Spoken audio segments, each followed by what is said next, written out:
effects, and it just goes over a lot of the.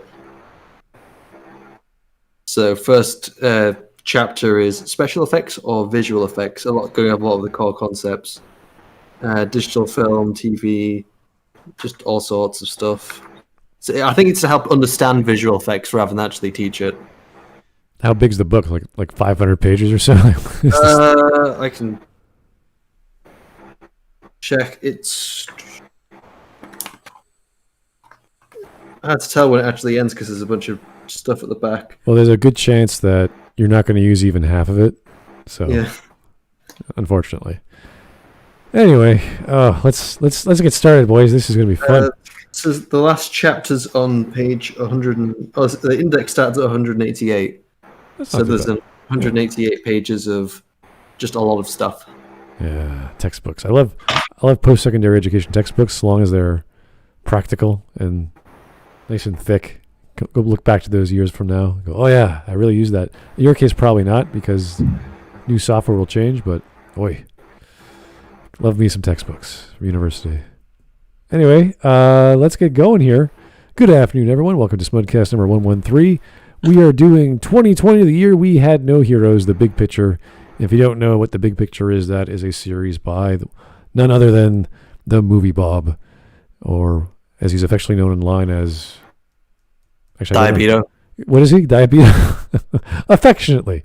We say it affectionately to Mr. Movie Bob because he's such a personality.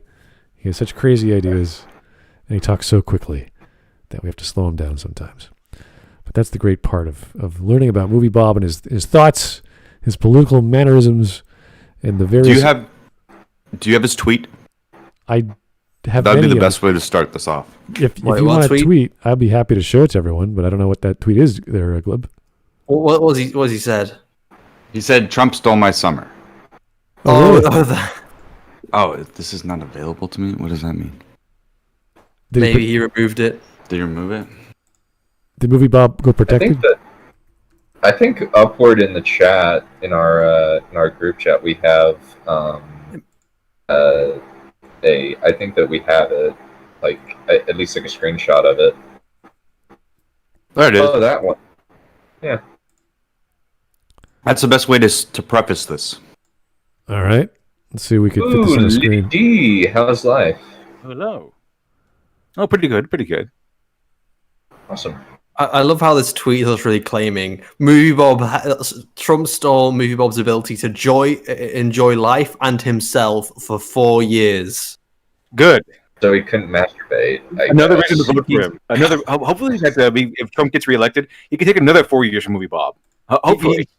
He didn't even have any kind of enjoyment. He didn't have any ability to enjoy himself for 4 years. Good. I'm glad. So I guess I just the moment Trump got in office, there was just a grey cloud that just went over the world. Movie Bob's misery makes me happy. Okay, Movie Bob's misery gives me joy. So I guess Mr. Movie Bob's fangasmic reaction to Godzilla King of the Monsters was fake, I guess. Yeah, it's fake. It's all for appearances. Obviously, he can't be happy with Trump in office because Trump just sucks up all of his happiness, which is some way I hope to get on that level. But so far, I can only debunk a little bit of happiness. Wait a second. When is Halloween, by the way? Well, I think it's the last day of the month. So, yeah. How did Trump steal his Halloween if it hasn't come about yet? What is he talking about? He already pre-stole all the happiness. He's like... Maybe it's just Halloween. It was just Halloween, I guess, like of the years. He preemptively blames Trump for stuff that hasn't happened yet. Trump is neither held back by time or space. Okay? This was October 3rd. So if it was Halloween specifically, would be referring to like I don't know, the Halloween this year. But like, if he was mentioning all year, then what about his Christmases? What about all the other ones? Like lots of other holidays. Can you? I really hope Donald Trump took away all of his happiness from those too. Like all 4 years. If he's reelected, like I said, I want him to take away all the happiness from Movie Bob for another 4 years. That'd be fantastic. I like that. I have one more request before we get started, and that's that you play this 10-second video. What is this 10-second video? Let me see. Okay. Let's try DJ that. Khaled. I could do that. No problem.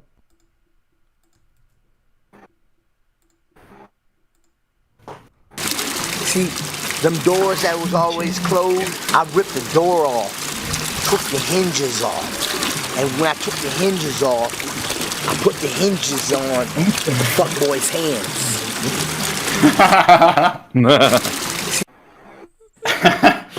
Okay. You're welcome, Glib. I'm not sure what that was about. That's like an appetizer that you eat at the beginning of a meal, just so that you like wake up. You know what I mean? There were these things at this Indian restaurant I used to go to in New York, where it would be this little puff pastry, and then inside they would put a mint drink with a little bit of like citrus, and you would basically eat the puff, but it would go down as if it was a drink, and like it'd be a nice way to brighten up before you actually got into the meal. So that little bit of insanity, where he puts the hinges in the fuckboy's hands. He tore the door off for all of us, you guys. That's what we're doing with Diabeto right now.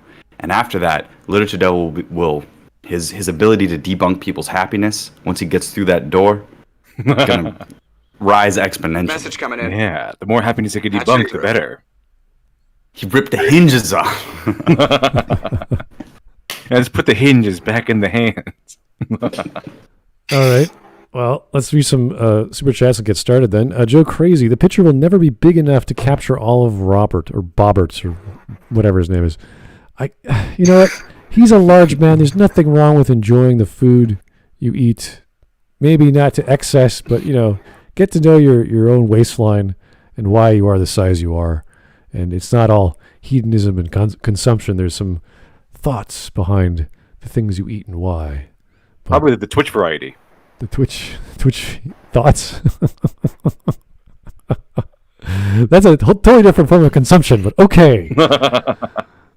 Oy. Jake the Surgeon, thank you, sir. I won't be able to share my autism going to my dad's for dinner. Good luck, sir. It's Thanksgiving in certain parts of the world. We're celebrating tomorrow. Enjoy the insane ramblings of Diabeto. Okay, thank you. A Diabeto Thanksgiving. What would that look like, I wonder? It's a turkey. A Diabeto Thanksgiving, Charlie Brown. Turkey in Mountain Dew. Didn't he brag about being able to like baste his turkey in Mountain Dew or something like that, or chicken or something like that? Whoa.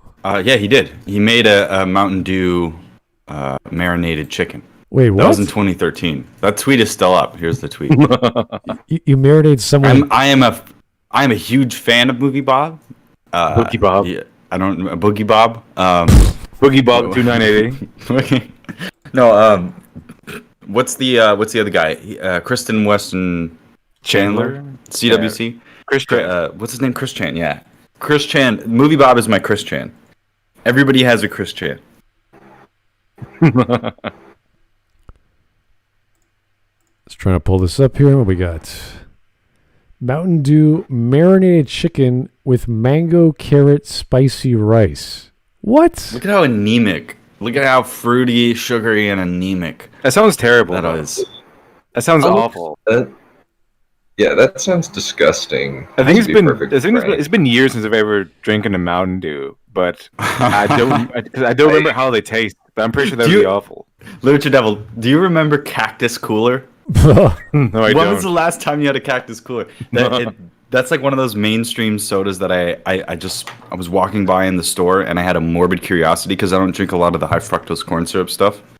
But I went by and I went, holy shit, Cactus Cooler. It's pineapple orange soda. And I realized as a kid, and this is why kids, they're not stupid, but as a kid, I never paid long enough attention to actually know what the flavor was. I just knew that it was Cactus Cooler, like this unnatural flavor. And then I found out as an adult what the actual flavor was. But Movie Bob never had that. He never stopped to think, what's in this? What am I doing? He has a plate full of Mountain Dew marinated stuff and a big ladle full of carbs, which is just like a bunch of rice. So, Movie Bob, what is the flavor of chicken? If it wasn't called Mountain Dew, the brand, what flavored chicken are you eating? Is it just soda flavored chicken? Is this sugar flavored chicken? It's marinated in sugar. Okay. Yeah, it's got yellow number 5. It needs chicken as a consequence. I've never heard of a sugar base, or I heard of acid based marinades. I know a little bit about marinade. I do some for beef and pork and chicken. But for chicken, you have to be very careful. You don't use sugar. I've never seen a sweet chicken before. Like if you're talking about Portuguese chicken, they use things like piri piri or allspice or paprika. Everyone has their own recipe for Portuguese chicken, and they grill it and they barbecue. It's really nice. But you don't need to marinate chicken too much unless you're doing something very fancy. This is not I'm not sure what this is. Mango carrot. I was just going to say, most of the marinades that I've had have been citrus-based across the board. People really like that.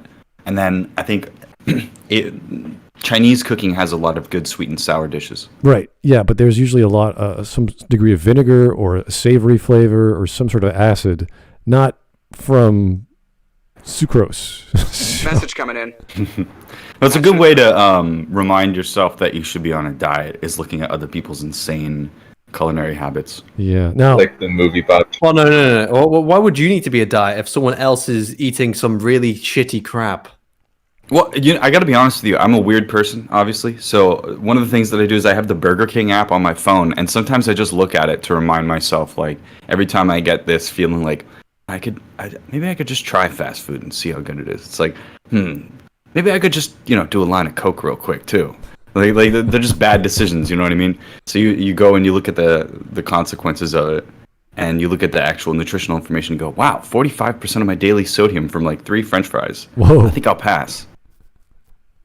Now, I can't say mango or any fruit or acid with a starch with rice is actually not a bad idea. Any kind of acid that breaks down starch is great. So he's not completely off his rocker. I just think pop and chicken is not the way to go, but that's just my taste. Anyway, let's get started. A few more super chats to go. Try and eat. Sorry, Dunn. Don't try eating that much McDonald's. Don't try and do the movie Bob challenge. No. You will die. No, Don't eat McDonald's at all. Is there even a picture of that? I mean, if you don't want diabetes, if you want, if you value your life, then don't eat anything Movie Bob eats. If Movie Bob eats it, stay away from it. The only McDonald's does confirm to give you diabetes if you eat it too much. there is sticky rice, but what's funny is that mango and rice, when you put them together in traditional cooking, that's the dessert dish that you can have in a banana leaf or whatever. The only fruit-based fried rice I've ever seen was pineapple, and that was not traditional. That was not like authentic. You know what I mean? Mango and carrot. He just added the carrot so that he felt like he was eating a vegetable. Yeah. I've seen that in Thai places, actually, the mango. So I've had it before. It's actually really quite nice. It is served after a meal, though, not during the meal. Oh, yeah, sticky rice, yeah. Exactly. So Yeah, I get you. Anyway, oh boy, we can talk about food for a while, so we're going to keep on going with the video here and get some super chats. Okay, Joe Crazy, a marinade chicken in Mountain Dew. My arteries feel like LA traffic. It's... That was a good joke. Very good. Yeah. It's a strange taste in your mouth. There's so many beautiful things you could do with chicken. Pop is not. Do you wonder if Movie Bob, if he can feel the blood pressure, if you touch your fingers on your throat, and if you touch the right spot, you can just feel your pulse. I just imagine that Movie Bob just had you can visibly see the blood pumping, and just massive veins on his throat. Or, I mean, if the fat wasn't hiding it. All right, enough fat jokes. Let's keep going. King Jared, the line of Message House coming in. Goodborn. Patching it through. Hello, gentlemen, especially you, Shiny Trooper. My apologies for missing the last 2. I don't go by that name anymore. Why? Wait. What's wrong with Shiny Trooper? It's too video game naming. Shiny Trooper. It's too video gamey? Is that what you said? The artist formerly known as Shiny Trooper. I haven't heard that name in a long time. I no longer do the trooping thing. I'm an effects boy. Him. He's me. Of course I know him. He's me. I haven't gone by the name Shiny Trooper since before you were born. Before I was in high school. Well, looks like King Jared has a few criticisms for us. He's not ready with them yet. And happy Spooky Ween month. Thank you, sir. Happy Spooky Ween to you, too. That's a nice thing to say. I don't know how it's going to be happy with everyone. What if we call it Smudoween? No. I think this year you don't want to be named after anything in 2020. So it's what are we going to do for Halloween? Oh God, are we going to do knows? some sort of? We should do some sort of themed Oh, well, sure. it's not like we're going to be going out trick or treating. I mean, A, we're a bit old, and B, it's not like you could do it anyway. You're never too old to go trick or treating. Wait, what? Yes, you are. Well, we can come up with ideas. If you look at the scroll all the way top of the chat, I have a link to the movie night we might have planned for tomorrow if you guys are available. If not, we'll do it next week because Mondays are good movie night days. I guess everyone's free then. No, I think I know what's good for, Halloween. Something that's really scary. A Maggie May Fish video. Ooh. Oh, Scares the pretty scary. fuck out of me. it's like Saw. We should. Do you guys really want to be scared to death? We could watch all of the Nostalgia Critic movies back to back. Yeah, we can do that. And the top of the fourth Or- one. Oh, that's torture. Pure torture. We'll have to do a Well, special. I know that a really good Halloween movie. I actually watched it a little bit ago on my channel. Was Bram Stoker's Dracula, since it's on YouTube. The full movie is on YouTube. Okay. Oh, there you go. Or some old Hammer stuff. You can watch Alec Guinness. Not Alec Guinness. Peter. What's his name? Peter Cushing. And what's the other guy? Christopher Lee. Christopher Lee. But then there's also, I think, a couple of them with the Wolfman. What's his name? I always forget the horror guys. Starts with an L. Whatever. Doesn't matter. Okay, well, we'll get a poll going. Lon That's Chaney fine. Jr. Sorry. I'm going Oh, to. Lugosi? Yeah. Okay. I'm going to get 2 polls going. One for movie night because we have a giant list right now on a separate website, and they're going to whittle it down to 5. And then we're going to have everyone on YouTube vote on the community tab. We'll do another one for Halloween. Why not? It sounds like a great idea. Okay. My favorite one of my favorite eras of YouTube was when AVGN used to do his like Halloween thing, and he would do like a little review every day. It was kind of like one of those advent calendars. So each day you could get up, oh, there's another spooky video from favorite internet man. That was really cool, and I don't know, it'd be nice to do like one thing or something, just something. Possible. Indoor Halloween. I know. Oh boy. Yeah, so planning something could definitely work out. You guys keep giving suggestions and we'll do polls to make sure what you guys can see and what you want to not see. For example, there's so many things that people gave. There were so many movies on the list. I had no idea what they were. Or they came from. Master Skywalker, there's too many of them. What are we supposed to do? Laughing Cavalier has a really good point. Plan 9 from Outer Space needs to be on the list. We could watch Plan 9 and then watch Ed Wood. That would be a bad movie and a really good movie. That'd be fun to watch. Ooh, there's an idea. All right. Yeah. Let's get going. Here's our last super chat from John Lemley. Roberto 2 heroes, too few, to consume. Oh my. That's a lot of Did you grammar. see Bill Burr's stand-up on SNL? He was on SNL? What, was that like yesterday? Yeah, he broke all the rules. He told all the jokes. He told funny jokes, which is I'm pretty sure against the terms of service for the SNL. I bet in his mind he was like, I can't believe I have to be some kind of martyr for comedy. I thought I was always like not even the most edgy guy in the room. I bet he was thinking that. Bill Burr certainly stands alone at certain times when it comes to comedy. He doesn't care. Says exactly what he wants. Yeah, I he's can't one wait of for those- people to start calling him racist because he's married to a black woman. So how racist can he be? Yeah, I know. Well, obviously, if you do marry a black woman, you're automatically racist because that's fetishizing and something. Right. Yeah, that's white supremacy. There's nothing wrong. He enslaved one woman with his penis. I can't remember like what the argument was, but I remember there was an argument for something about like if you do marry a black woman or something. Well, he does have a lot of jokes about not getting married, and then he gets married. He's like, yeah, it's all He true. gets married. It's still all true, but yeah. How bad I can make my own mistakes, okay? can I be? How bad can I be? I'm just building the economy. How bad can I be? I'm just doing what comes naturally. All right, one more. It keeps Right. coming. The Puerto Rican Dream. I love it. Thank you, sir. I don't know what the Puerto Rican Dream is, but it sounds great. Y'all should watch the Monster Squad. It's basically the Goonies with monsters swearing and killing. Oh, I like that movie. Yeah, I'm down with that. That's another good. I should start writing these down. These are great ideas. Now I have 2 movie lists. Oh no. I got Knives Out. That'd be great. Oh no.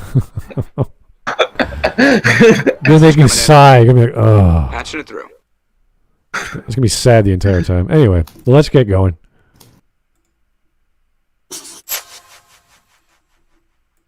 Hey, folks, I know this is usually the spot where you see a silent ad for my merchandise. Whoa, what the hell? What is this? Yep. Is that a link? What is that? What? Yep. He does that. He still puts the full link into the YouTube video. What the hell? Oh my!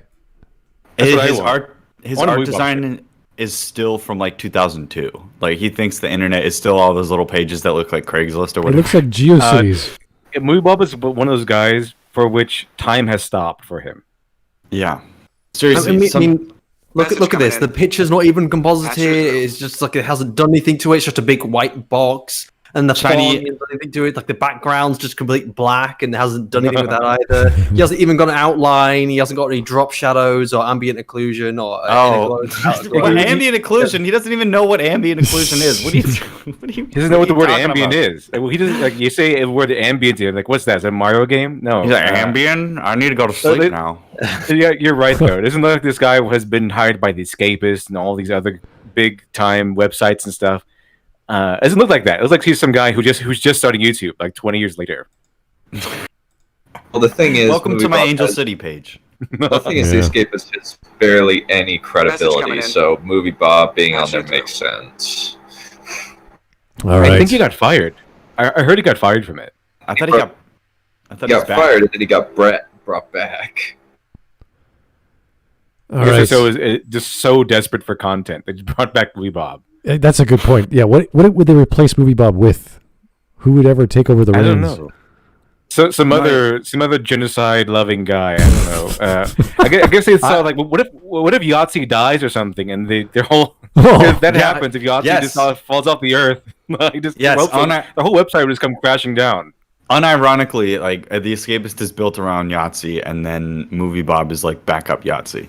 It feels weird when you're watching another Escapist. It feels really weird when you're watching another Escapist video and it has a little intro where they're writing around Escapist and the guy goes "ha," and that's the Yahtzee intro.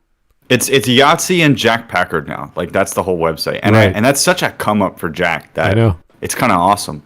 And it actually makes sense a lot that you have two tall, skinny, Anglo-looking guys from different parts of the world that have clashing but similar opinions. Makes sense to me. You guys, wow, is that a crossover that's beneficial for the Escapist? Because Red Letter Media is actually bigger than them. Yeah, that's the thing. He's from RLM, and that's where I found out about him. And I was surprised he went on to the Escapist. So, good for him. I mean, he's anybody could get on the Escapist. Possibly. And MovieBob is like that that cousin that nobody wants to play with, but your parents make you play with him. That's MovieBob. Like no one wants him, but some people have to hire him for some reason. Trying to hire him. He's a guy.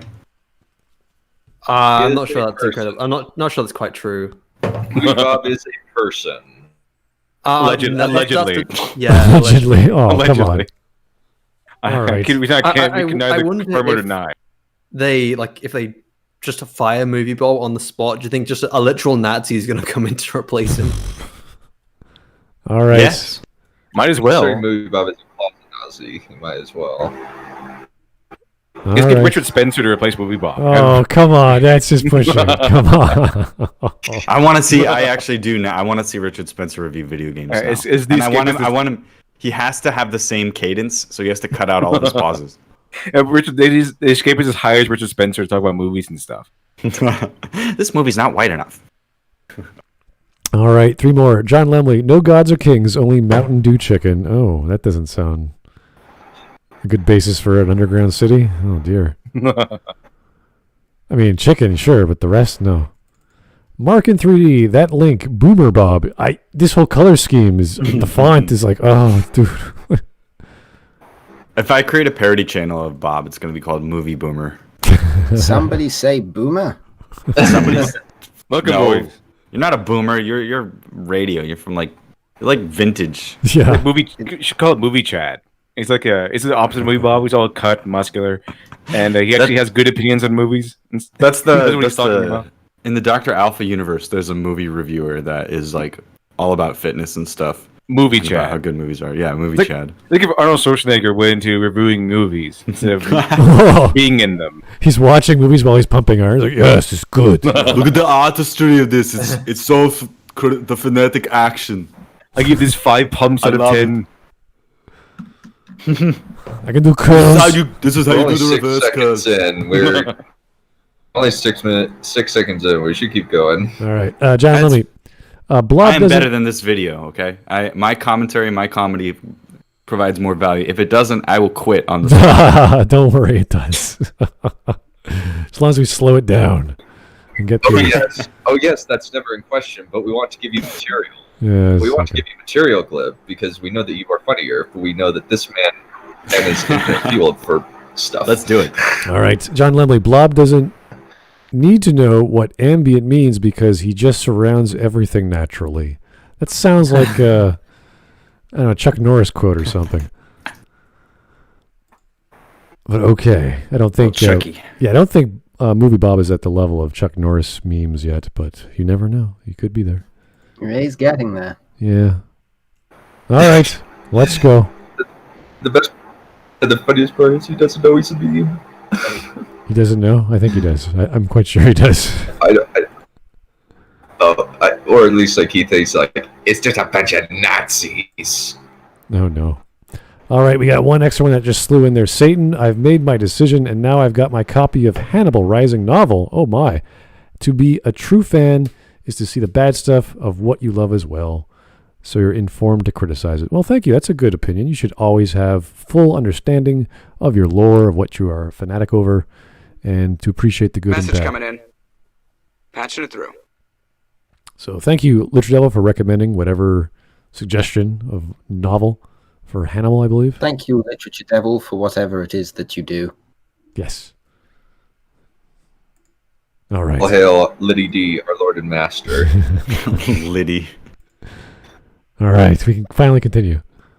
Guys, but right now, that plus this not-so-silent plug for the Escapist Movie Oh, Podcast, there he a is. brand new venture featuring Jack Packard, Darren Mooney, and myself, released weekly in audio and video format right here via Why does that the guy look like Escapist. he's a prisoner?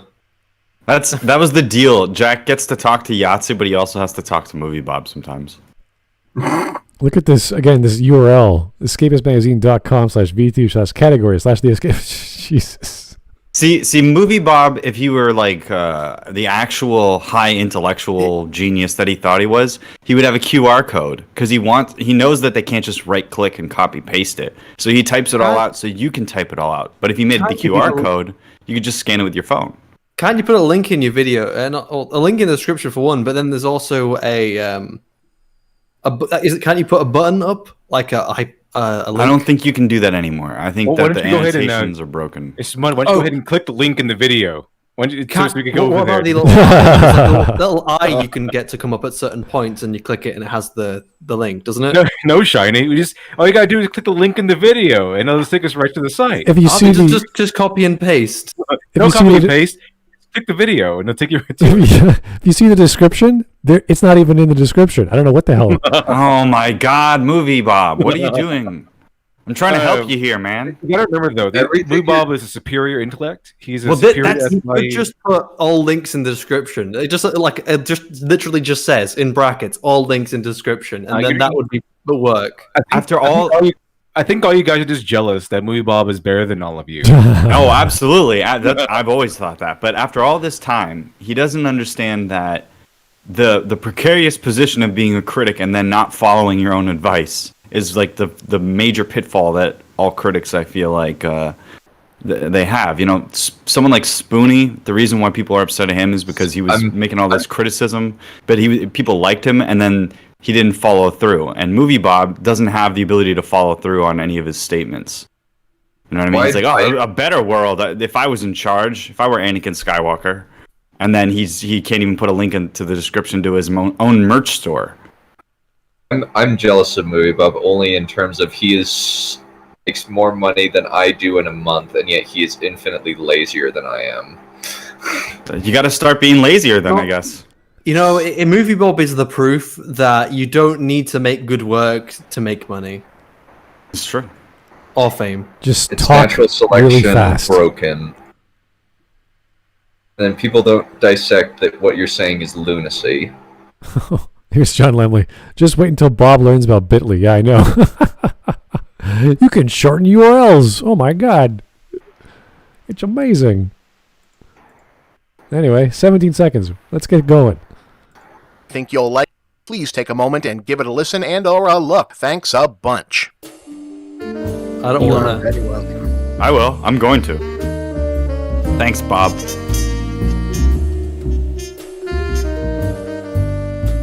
I'm trying to remember the last time I That was was a able to terrible open one of fade these out. episodes without a joke about 2020 being an endless series of kicks in the balls, only Message to then coming in. realize I couldn't even remember or find an Message instance of where it was meant to as a joke and not some kind of bit or sincere expression of regret and bitterness expressed in the Has form of anyone withering actually been able to kick you in the balls in the last 5 years? Oh, He has the perfect protection. There's a lot of. Yeah, I was gonna say there's a lot of protection down there. I'm being very mean. look. I'm sorry. Here, I imagine he is also a eunuch. That explains his high voice. the thing that's excellent about Movie Bob is that you can tell that he writes a stream of consciousness, and the point of the sentence kind of gets away from him, and then he goes back in the other direction, and it goes away in the other direction, and then he gets back to it. And you're like, why don't you just cut out all Message the coming stuff in. that doesn't have to do with the point? Patch it Well, then he'd have like a 2-minute long video if it was just his points. So he's got to pad it out with all this extra verbiage. I guess. I guess whenever going back to he just doesn't have anything like. I don't think he redrafts at all. I think he just like crazy. Oh, cool, crazies. Hey, people will like this. It's okay, Just Bob. like- You're in good company. I have no balls either. Oh I'm a dear. radio. Because you're a fucking radio. Exactly. No, don't be too. He's not a radio. He's a clanker. Oh, that would imply there was ever anything I to imagine kick. like going back. Yeah, I guess like when you kick him in the balls, you have what happens with Theon Greyjoy in the finale of season 7 of Game of Thrones, where somebody like tries to kick him in the balls, but because he's a eunuch, nothing happens.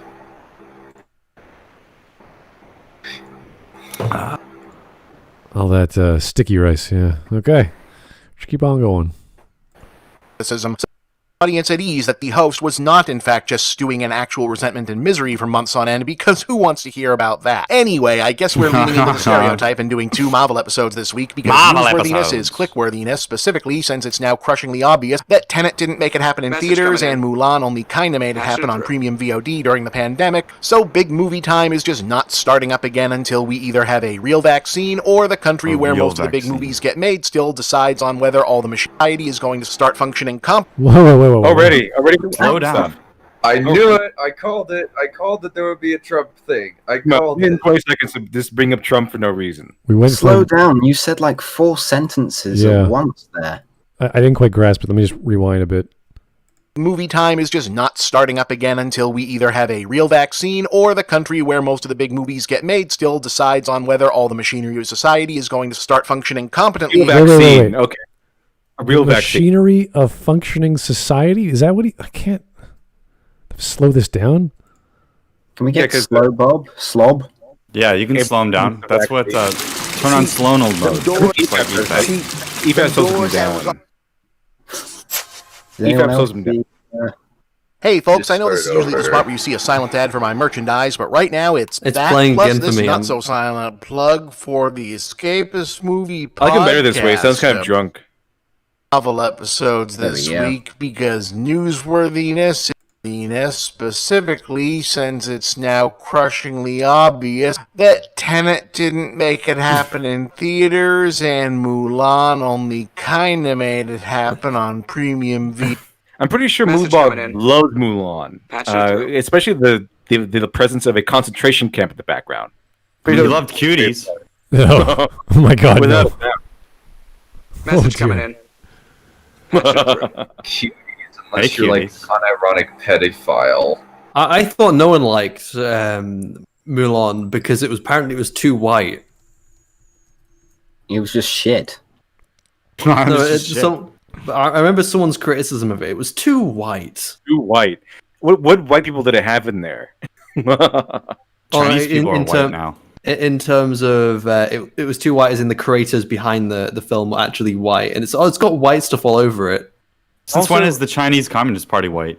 Yeah, but hold on. Well, I'm pretty sure that you're going to get some criticism if you have to pay for a streaming platform and then pay $30 on top of that for the movie, and then you have to continue paying for the streaming platform to keep it. Like if you ever quit the streaming platform, I'm pretty sure you can't just keep watching Mulan. Nope. Yeah, it's just like the UFC thing where you have to pay for Fight Pass so that you can actually buy the pay-per-view or ESPN or whatever. You have to have the actual recurring package to buy the specific packages. I think Amazon has it a little bit worse because they have a subscription service to their subscription service. I can't remember what it was. I saw what was it called? There was something on there. I saw Pennyworth, and I was like, okay, I'll give it a watch. I guess see what it's like. And it says, oh, you have to pay for this service. What the fuck? I'm already paying for Amazon Prime. What else do I need to pay for? I mean, it's not rampant on their site, but it was Mulan was certainly a bigger release. Here is John Lemley. It failed miserably. Blob is proof that life finds a way. Oh dear. Oh.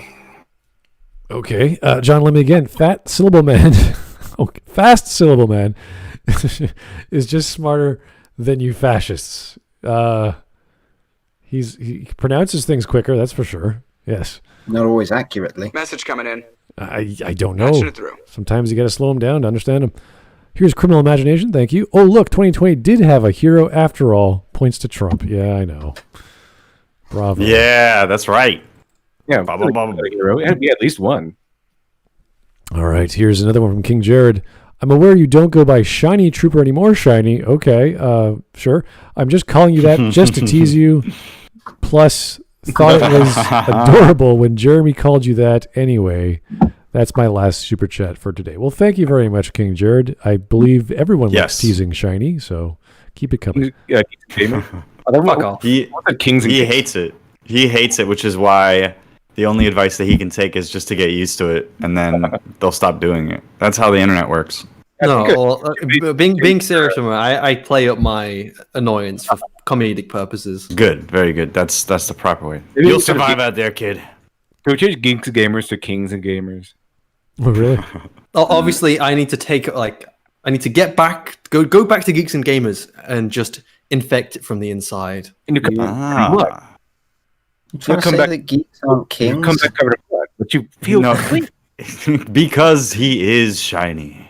Well, according to Movie Bob, geeks are the master Ubermensch. He's right. He's right. Yeah. The meek shall inherit the earth. You heard the Bible, even though he's an atheist or whatever. The geek shall inherit the earth. Thus shall inherit the earth and call Ray and Mary Sue. If you do call Ray and Mary Sue, you're not a true geek, okay? Not a true part of the geek master race. The geek master race. Yeah, we're gonna have one of those arguments every month. It's like, oh, Mary Sue again. Oh no. I think we just had that quota. There's a Reddit post out there. It's like, oh, Ray is not a Mary Sue. Obviously, I don't know why people call her that. Like, really? Are you really? No, seriously? Why would someone call Ray a Mary Sue? She's obviously not. Why would anyone call Mariner a Mary Sue? No, they say something isn't something, and then when you disprove them, they go, well, the other thing that you like is, anyways. It was always that way. They're all Mary Sues.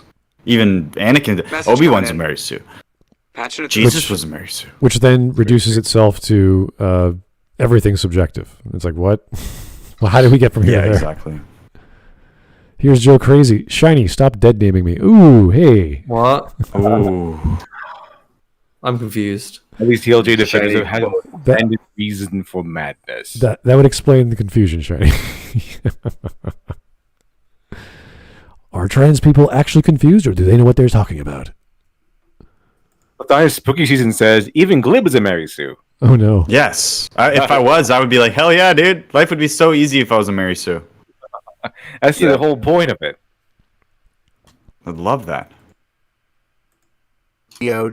Pandemic, so big movie time is just not starting up again until we either have a real vaccine or the opposed to a country fake where vaccine. most of the big movies get made still decides on. Wait, Bob, do you know how long it takes for a quote-unquote real vaccine to come out? It takes around average maybe 10 years. Are you going to wait 10 years, Movie Bob?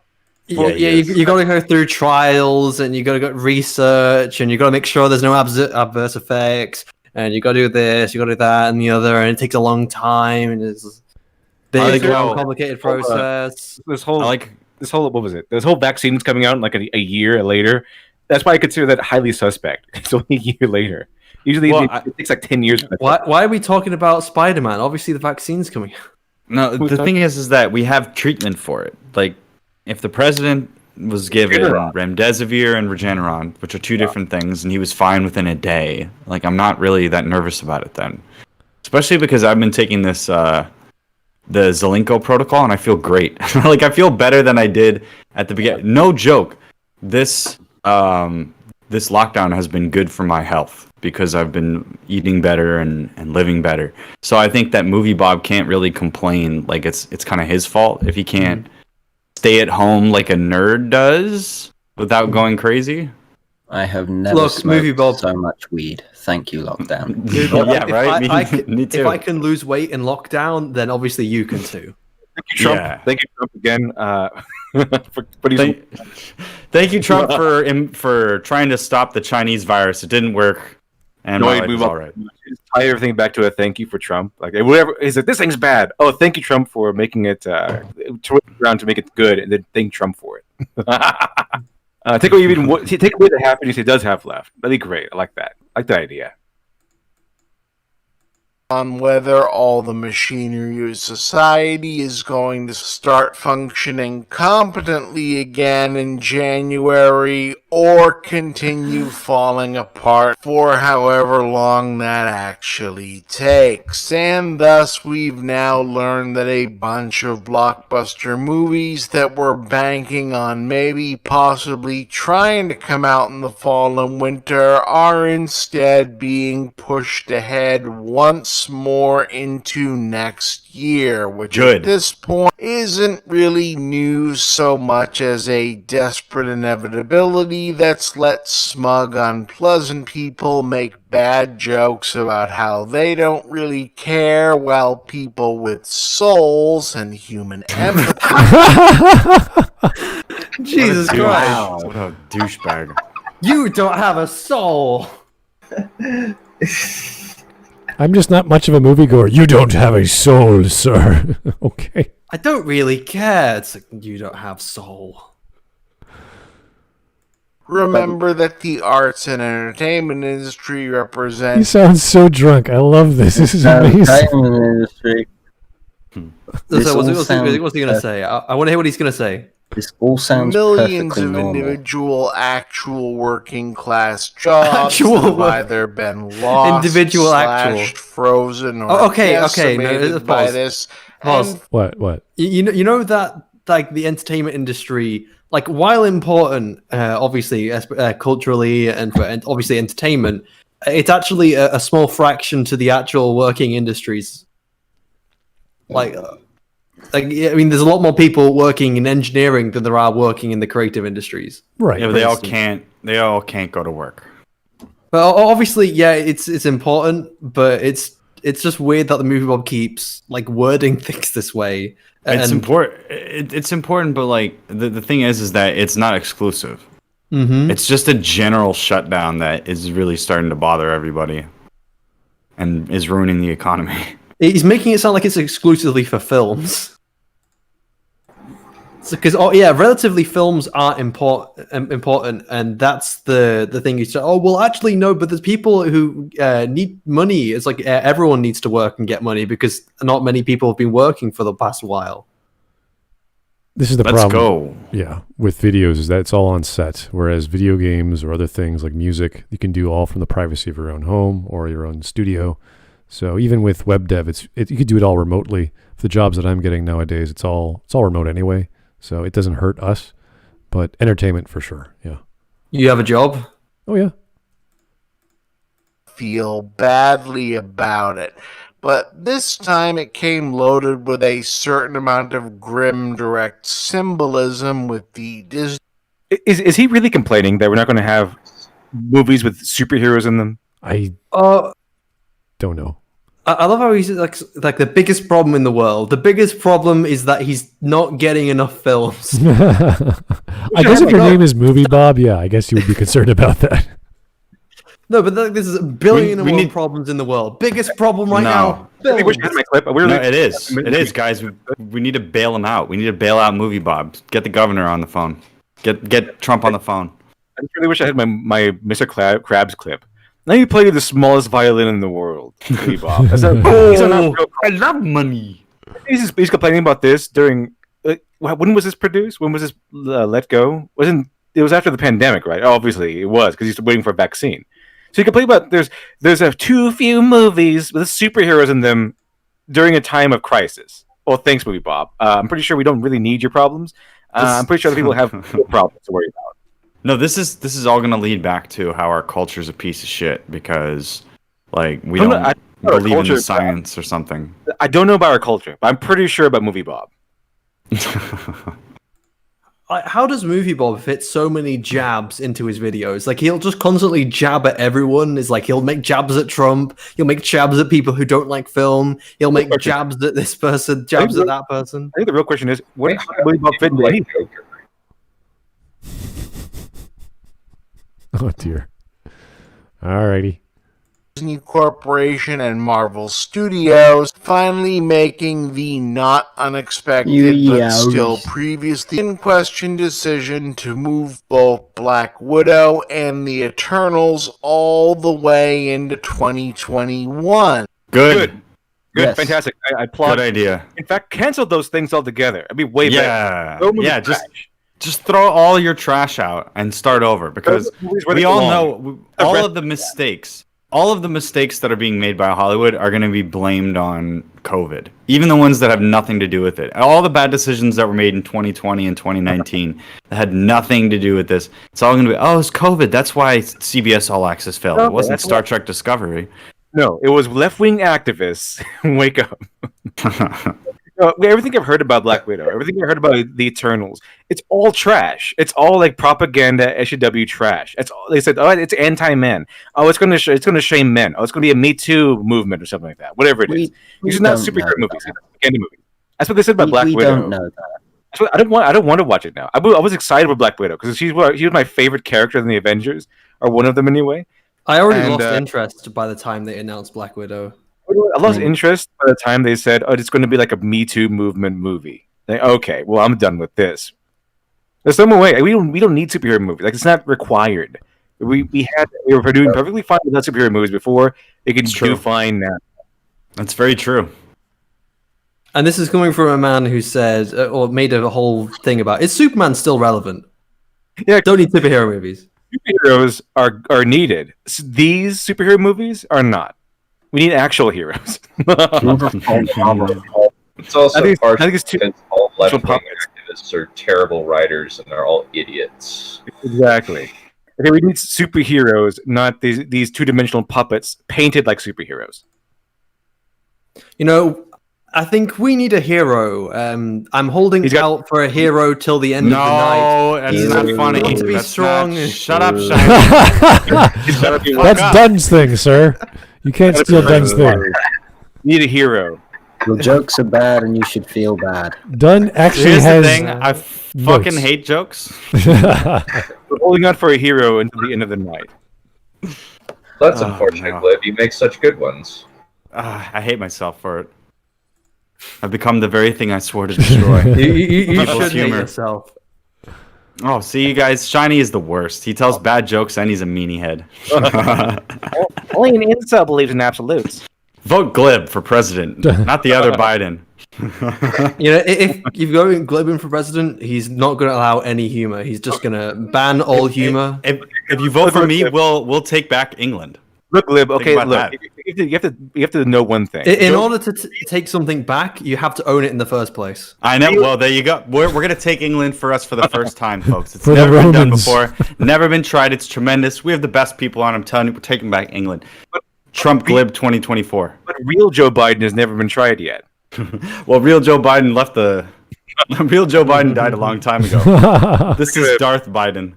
Weekend at Bernie over here. It's too bad it's not Weekend at Bernie's. Then it really would be. I'm pretty sure it's happening right now. I'm pretty sure Bernie Sanders also died a long time ago. He's just being he's a puppet also. That's why he votes Democrat. Mark in 3D is gonna hate this political talk. Sucks to be you, man. It's an election year. We got to deal with it. That's true. I don't want to talk about it either. We brought up Trump, so I mean, it's not really our fault. True. Very true. 2020 will now become the first year since 2009, a period of 11 years that there has not been a Marvel Cinematic Universe feature in theaters. Don't care. To head off the obvious really. instinct of people who only exist to do so, to dismiss even mentioning this as even symbolically relevant, i.e. you just posted cringe, which is certainly one way of expressing I don't understand the concept of symbolic resonance. Obviously, What did he just say? God, what are you don't talking about? understand symbolic resonance. Whoa. Of his institution. Basically, Marvel movies are symbolic of our morale or something stupid like that. This is like crying the fact that because the year is screwed up, therefore we're not having any Transformers films, therefore it's a horrible time to be alive or something. Only Movie Bob would say that. A person who doesn't have real problems would say that, like Movie Bob. I don't think a morale is really defined all that much by popcorn munching flicks. Yeah. mentioning this as even symbolically relevant, i.e. you just posted cringe, which is certainly one way of expressing I don't understand the concept of symbolic resonance. Obviously, this rate's effectively below the level of human visibility on the scale of things that are actual problems in the age of COVID-19. People have died. Movie Bob is talking about actual problems. I'm glad you recognize how irrelevant this rant of a video is, Bob. If I had to do a video about if Movie Bob was irrelevant today, it'd just be really like a 1 second video that says no. Message coming in. I don't even think Movie Bob was relevant when he just started. I mean, he wasn't relevant when he was relevant. That's how irrelevant he is. Here's Taker 610. California bans popcorn. Movie Bob vows vengeance. That's great. That's true. They banned concessions in movie theaters. And why would they do that? Why? What is that? Who does that benefit? And what that made me think is that they're trying to do some sort of weird financial thing where the distributors become essentially the same as the producers, because that was one of the monopolies that was torn apart in the early 1900s. You know those like dictators and those like South American republics and stuff. That's what they basically have in California. Yeah, no joke at all. That's absolutely what it is. They have in California. They have leaders who are just one half like dictator, and then they have trolls. It's like how far can we push this? We can just troll all the residents of California until they move out. Let's see how far we can push this. Basically, it's like if Mr. Medicare was a dictator and he became elected leader of California. Is what would happen.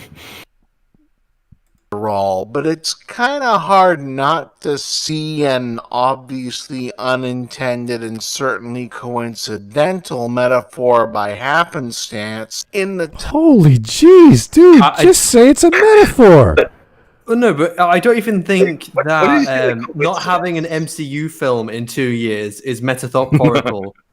But I think we just don't have an MCU film. I don't think it's that important or big or symbolic. But Smudboy, if it doesn't use complex words and complex syntax, how could we possibly know that he's smart? Duh.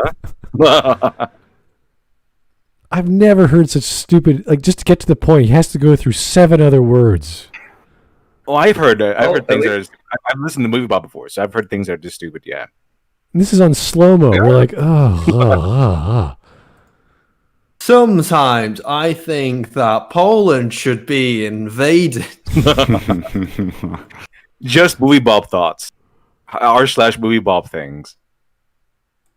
timing What a and cool- finality of it in the aftermath of a year where we've watched the institutions, leaders, officials, laws, etc. that we, well, some of us once thought we could rely on for at least a sense of security simply They don't agree with me, therefore they can't rely on them over and anymore. over again, failing to contain or manage a plague, failing to equitably enforce my the goodness. law, failing. Yeah, what we really need to do is we need to put Movie Bob in control of things. That's where we're going to have a real salvation for our society. Let's put Movie Bob in charge of everything.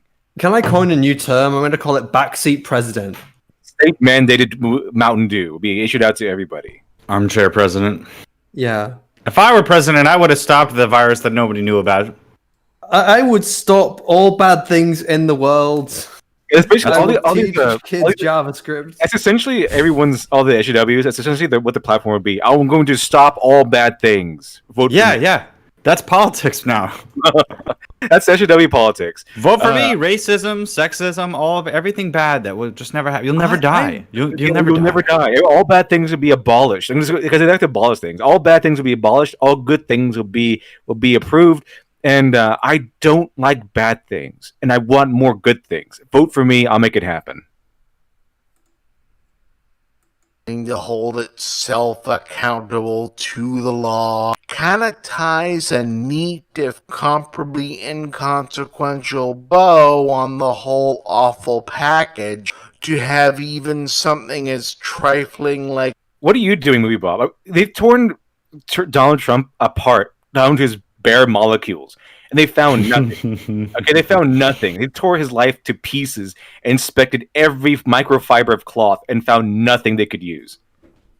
He is by far the most squeaky clean politician you'll find in Washington. I mean, the moment that one of these other politicians comes out and tries to get Donald Trump in something, like a dump truck of dirt just comes out. It's like that one joke made by Yahtzee where he's making fun of Ezio Auditore.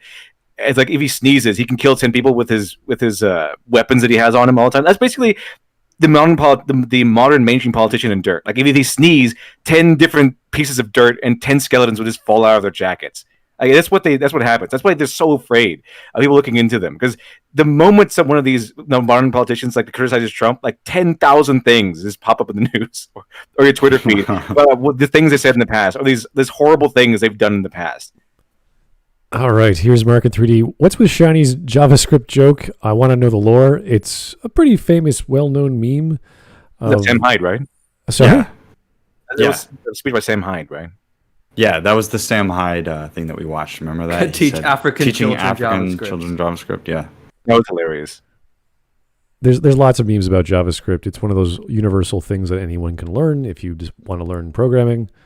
So, yeah, there's lots of things. There's nuances to it. Does anyone actually really know JavaScript is another one.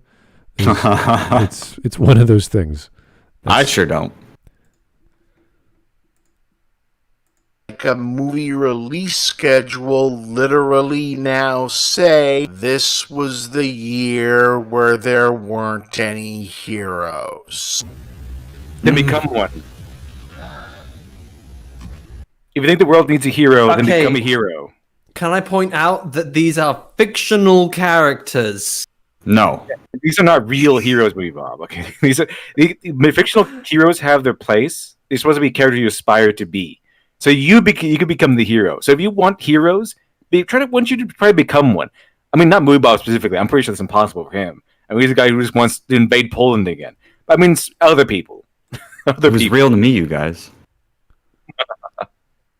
Okay, unfortunately, SJWs can't tell the difference between fictional heroes and real heroes. That's because and that's why they like Rey. They do. They think she's a real hero. Yeah, they think that she's an inspirational figure. Ironically enough, because they think Rey is a real hero and how a hero should be, they're thinking that in order to be a hero, you have to be born superior. Yeah, even though they hypocritically claim that special blood is a terrible trope and it's toxic and needs to be ended. Yeah, instead of that, heroes should just be awesome right from the get-go. Oh, special blood.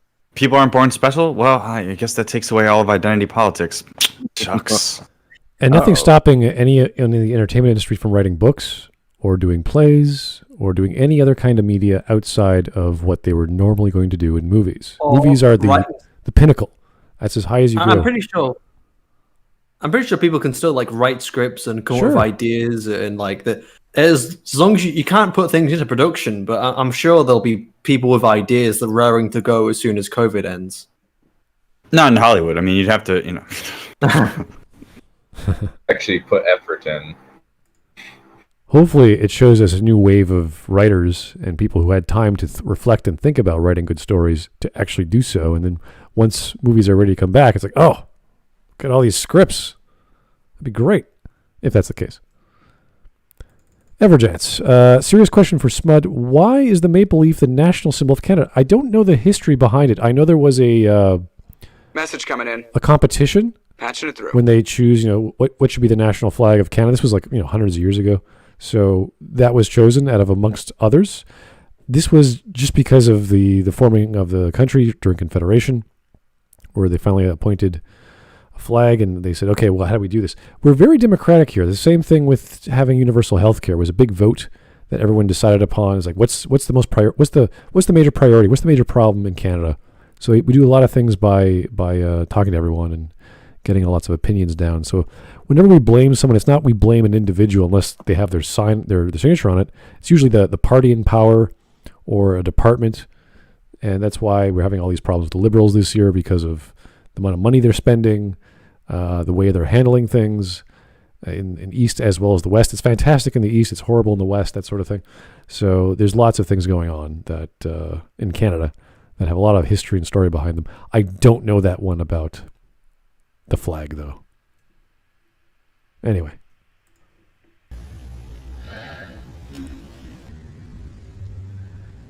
Okay.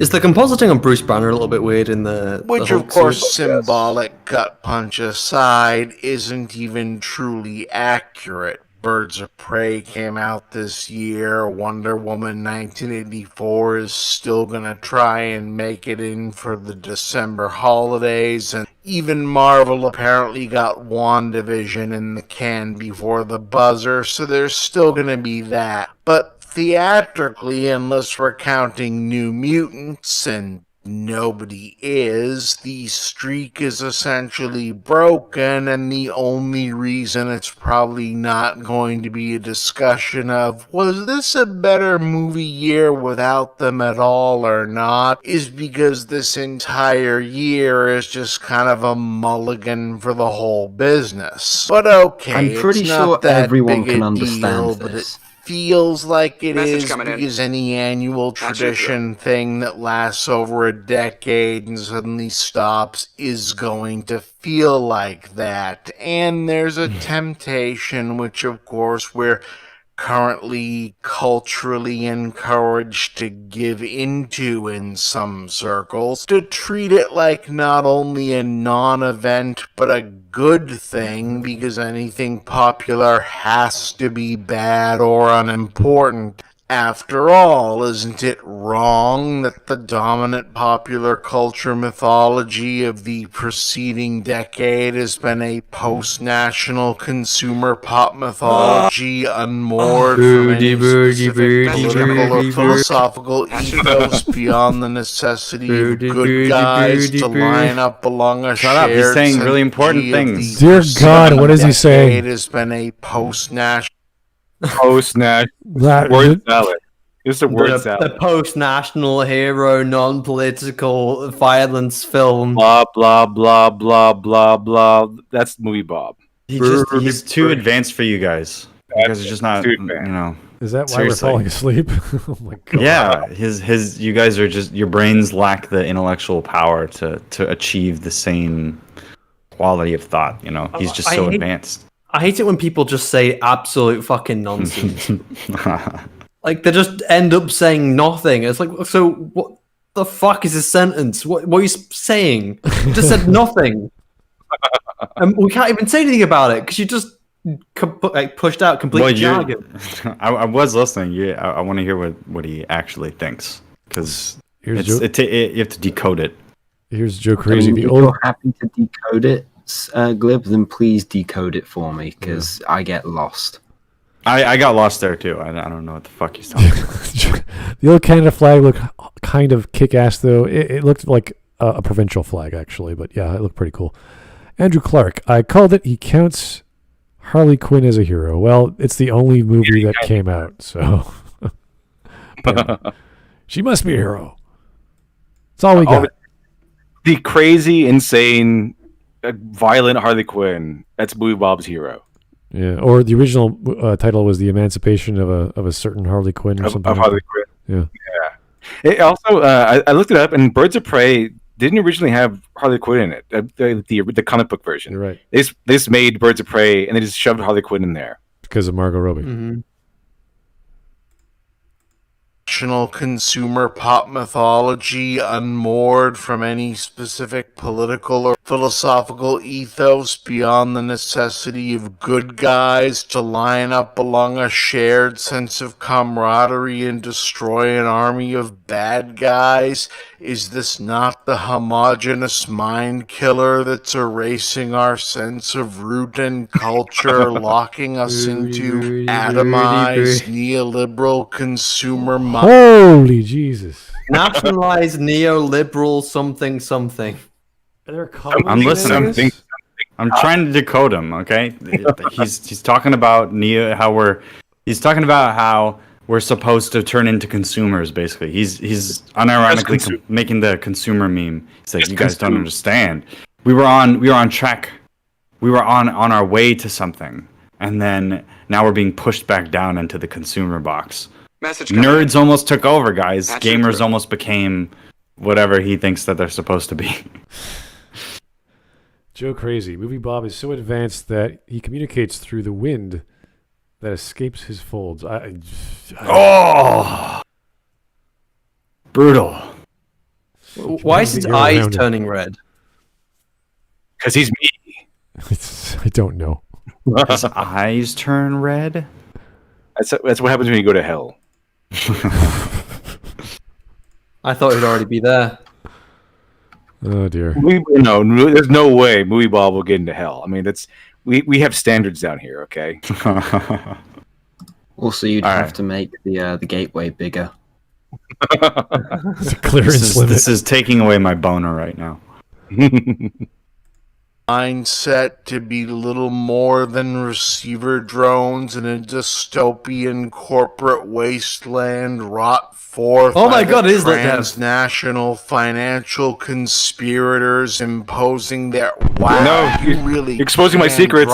Exposing my secrets. Horseshit out to sound almost harmless and reasonable if you just mute all the implicit anti-Semitism. That's a good idea. Right?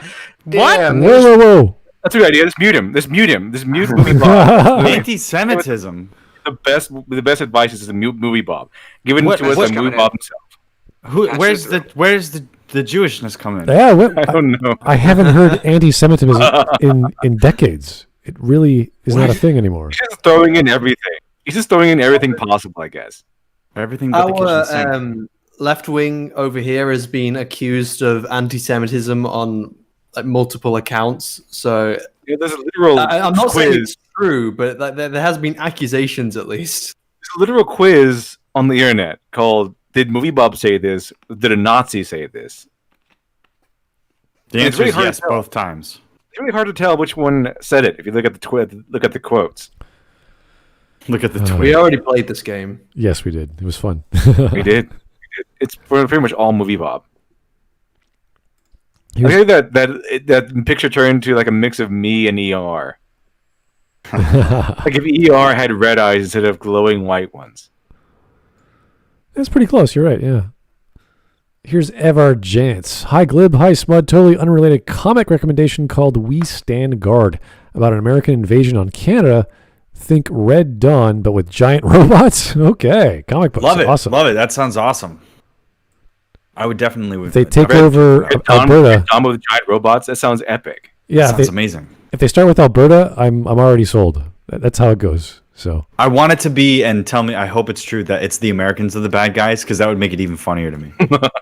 It's like America, a bunch of gung-ho cowboys are attacking the Canadians, and it's a bunch of little, you know what I mean, Canadian boys like, hey, the Americans are coming in, eh? Yeah, we better go and jump in the woods, huh?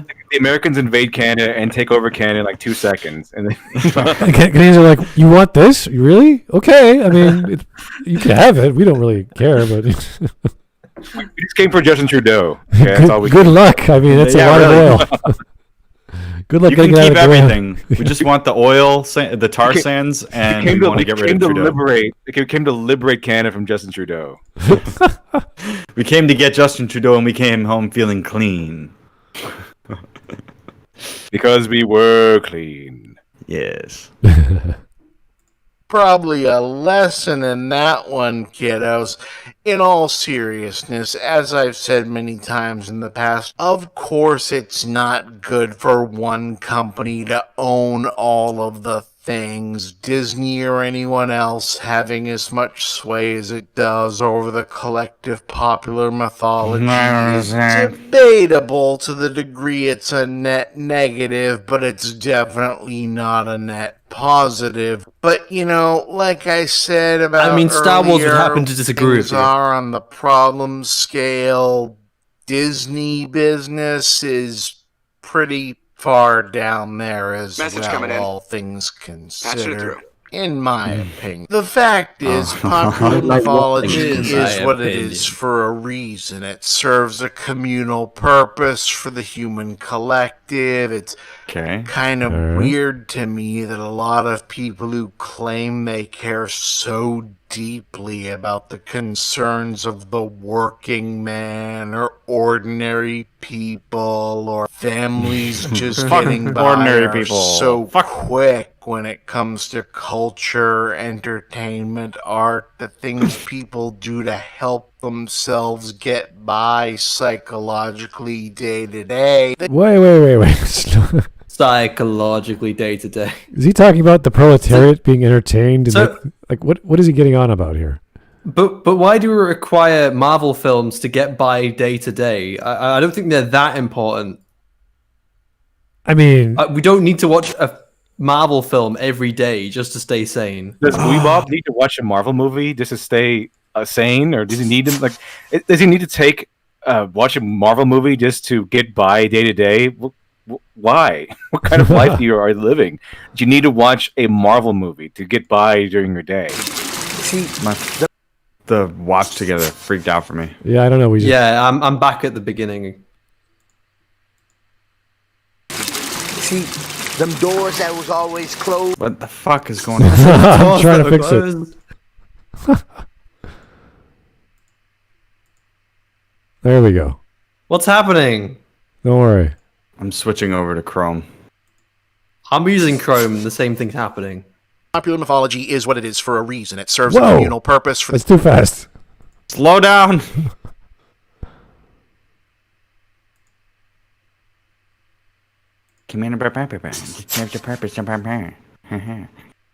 It's debatable to the degree it's a net negative, but it's definitely not a net positive.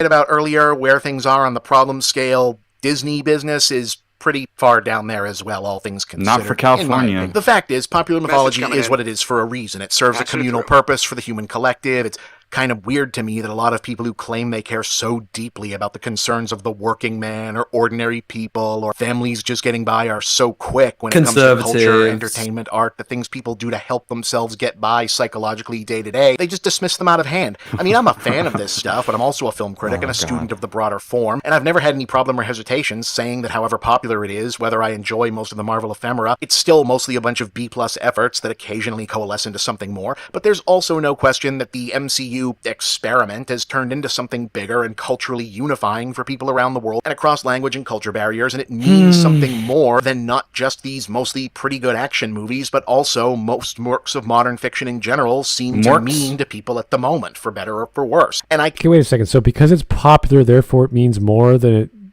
a B-plus action flick? There are other popular things. I mean, also, he just called these movies that, for a second ago, he said that he needs these movies to get by, and he just described them as okay action films. Which one is it? Yes. I need these okay action movies to get by. That's every Steven Seagal fan ever. Don't need good cinema. I just specifically need these okay action movies to get by. I need to see Steven go out there and Zuba Zaba. Keto. I need some psychological fixings on my entertainments so I can feel better or something. Don't give me that pure stuff, okay? Give me that cut stuff. Give me that cut stuff that you get the return customers. I don't want that pure stuff. No, that's what I want, LitDev. I want that pure, uncut Colombian Marvel. You're the Colombian Marvel. I want the Snyder cut. I want the 20 extra hours of unused footage of him just staring at a wall and letting the film go. Yeah. I just want to see Chris Evans' ass. Yeah. That's America's ass. America's ass. Oh, yeah. I'm late on Super Chat. Sorry about that. Joe Crazy. I'm waiting for that Red Dawn type movie where America invades Canada. Okay.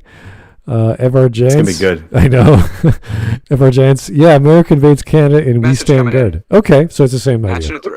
Remember that scene in Monty Python and the Holy Grail where it's like Lancelot rushing into that castle with those knights that were wearing all the flowers and everything? Yeah, I love that. That's basically if you want to have America invading Canada, the movie, it's just that scene turned to a movie. It's a crazy Americans is rushing in. And then one gets stabbed and the other one just looks at him. Hey! Oh, dear. Joe Crazy. I'm sure you are a student of the broader form, Bob. I'm a student of the broad form. It's funny because he's fat.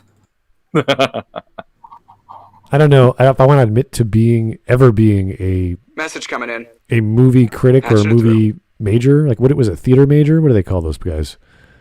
Have these subjective takes on film. I think there are theater majors and stuff like that. I think there's there's a technical bachelor's for theater, but there is a film major. I think it's a BS.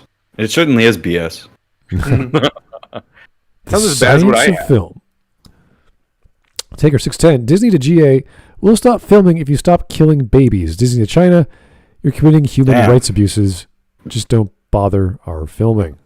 Huh. No, that conversation never went on. They would have been like, listen, what about all of those concentration camps? And then the Chinese went, oh yeah, what about all that money we give you? Oh yeah, you're right. Okay. Didn't the movie Mulan? Didn't they thank the Chinese government at the end of that movie? Yeah. They thanked the local administration service that actually runs the camps, which is the funniest part. They were specific, like this regional district or whatever. Oh no, it's not. I mean, come on, Disney fascism. Like people love that meme. You know how the TLJ defenders say, like 10 years from now, TLJ is going to be like this, held up as a masterpiece. Oh. But 10 years from now, that's not going to age very well. It's not going to age very well at all. No, this era of Disney is going to be looked on as the worst era Disney ever had. That's the funny part. Here's again. They're thanking people who run concentration camps. It's not going to look very good at all. Shitting on their fans, making live action remakes that are soulless with CGI, that are replications of their actual classic content. They're shit talking their fans constantly. I think I said that. They're thanking the Chinese. They're catering to other industries. They're basically just they're mistreating their own young stars. All sorts of crap. Here's the Puerto Rican Dream. I love that name. Thank you, sir. World Peace Solved. Make more Marvel movies. It's a strange take by Movie Bob, at least, but he's taking it a bit too personally, I think. Just a bit. American 3D. Bob, bachelor of unnecessary adjectives, adverbs, any modifier, noun, pronoun. Yeah, he's just message coming in. Dun. He got his bachelor's in being unnecessary. All the way around. Can think of illustration than that if you've been on social media during any kind of mass collective mourning or tragedy or moment of grief over, the last couple years, but especially the last few months, of which there's been a lot. You and I both know that one of the most commonly posted, shared, and reshared, let's all re-experience this and feel better pieces of media is this. Oh my god. So cool. So bad. I'm so epic. Now, to be clear, not just that scene, That which is a lot of scene fun, but was- mainly the sense memory of the collective human joy in that reaction Ow. to it. The things that bring people together What? like that So, don't like, have church? to be high art or pandering or spring from an entirely uncynical source or be even Church? ideologically coherent. They just have to work. And even if it's not what works for you or me, acknowledging Magic? reality kind of dictates recognizing that for a lot of people who just get up, go to work, do their best, and just want to live as well as they can manage in what's not generally a terribly good world right at the moment, semi-inconsequential but big and unifying things like the next Marvel movie, the Super Bowl, the World Cup, Eurovision, I guess, American here, we only found out that was a thing that exists like 5 or 10 years ago, So is a what, thing to what look Movie Bob forward is to. essentially saying is that we can't come together because of COVID, and that means we can't watch films together like this and therefore enjoy them because we can't come together, therefore there are no films because we can't come together because nothing is working, therefore we can't come together, and that makes me sad. Yeah. Yes. Aces. Aces. Yeah, You could. you are- Any one of us could make this video. Yes, All you you are have to do is completely grab a right, Bob. dictionary. You are completely right, Bob. The cinemas are open, therefore we can't go and watch films together at the cinema. That is how cause and effect works. I think yet another example of a video that just needed to produce because they needed to produce content. Like his contract would be broken if he didn't produce this content that week. If anyone is That's wondering really what what it feels Eurovision like. is, it's a talentless singing Yeah. competition where all the countries in Europe and Australia, for some reason, get together and enter songs for like the chance to like have the opportunity to host Eurovision next year. And England always comes stone dead last. Eurovision? Care about it. You know what Eurovision is? It's American Idol for losers. It's not even that It's always just really That's exact- stupid and dumb and like, because everyone It votes is- politically. yeah. So like obviously you look Well, at somewhere even- like Just look at talking somewhere about like the Spain. songs. It's all political. So you look at somewhere like Spain, you're like, oh, you know they're awarding the maximum points to their neighbor Portugal because it's just how it works. And obviously Britain is separate from Eurovision, so and we're not even like the plucky people that come as a guest like Australia or America. So we're always just last anyway. It's basically just a meme at this point. We It's just we garbage. as England don't know why we put out thousands of pounds to like create a song and come up with all the special effects and what have you, because it doesn't matter. We're coming last either way. We might as well just save the money. The songs are always really stupid as well. But the thing is, we always get like, well, on average, we get a pretty decent singer because it can't be someone famous. It has to be someone undiscovered yet. But Oh my the god, songs we I'm normally getting bored pick- just hearing about it. the songs we normally pick are not actually pretty decent, and especially in comparison to some of the other joke entries. Yet we always do worse because no one likes England anymore, which is fine. I could live with that. Is that the whole Brexit issue going on still? I just wish it meant we weren't wasting money to go to a music talent show where we're never going to No, win. I mean because a music talent show. we had Engelbert Humperdinck like a couple years ago. That's all you need to know about it. Oh,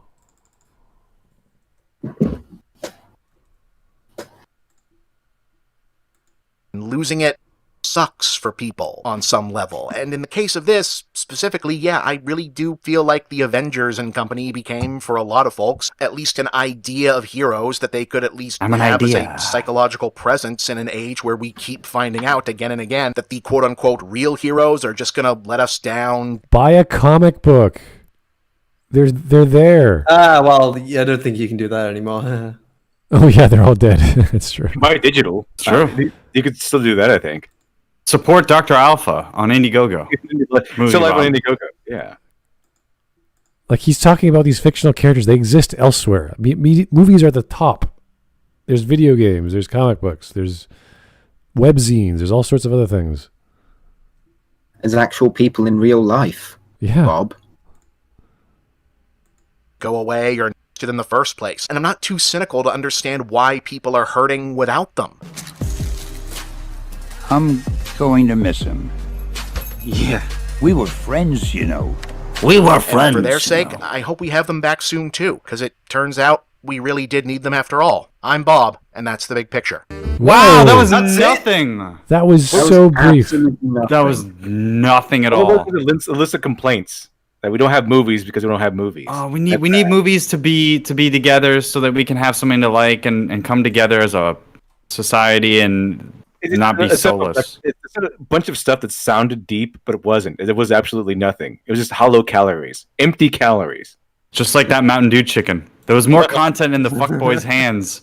There was more. That was more hot air than a normal Movie Bob video. Yeah, I'm pretty sure this was one of those videos that he had to do because he was like contractually obligated to put out something.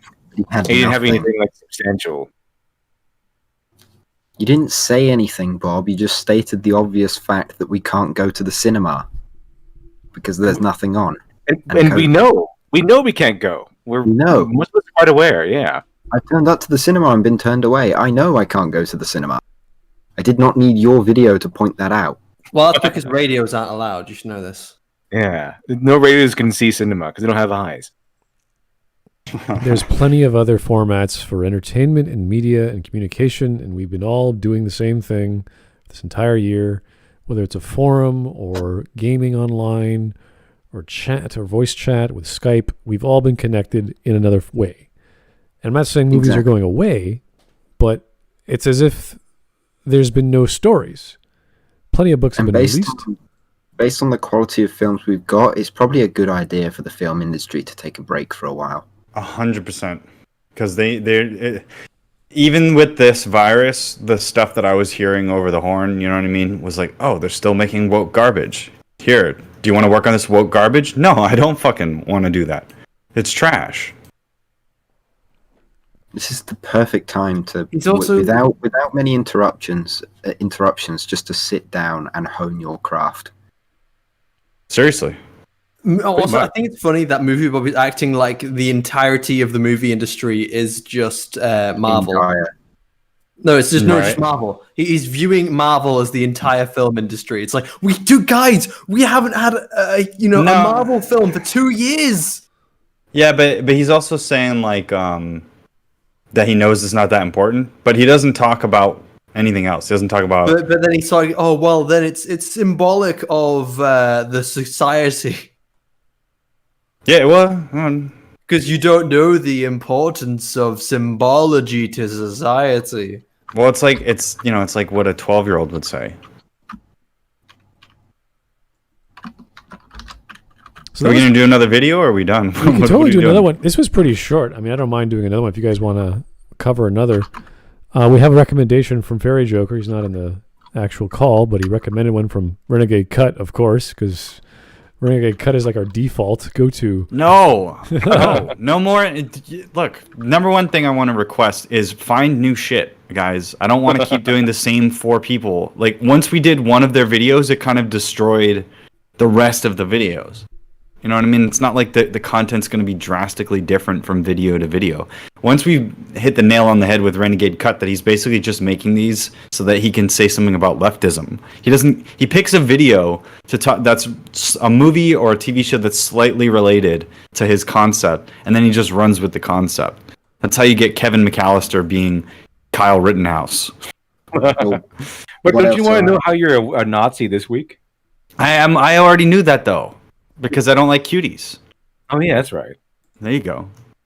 Well, that's you have 2 choices. You either like cuties or you're a Nazi. What do you choose? Take that, internet SJW. Blah blah blah. Well, there is another Escapist video we could watch. The Star Wars sequel trilogy didn't need a plan. The Rise of Skywalker needed a vision. Okay, who did that one? Is that Movie Bob? It's The Escapist. It's another 8 or 9 minute video, so it's not going to be too long. Who is it though? Is it Movie Bob? I haven't checked it out. Oh Let's find out. Okay. Is that the script? I mean, it's definitely not going to be Yahtzee, so that kind of narrows it down. As long as it's not Yahtzee, then I'm okay. Why? What's wrong with Yahtzee? No, Yahtzee's excellent. That's why. I'll just watch it later.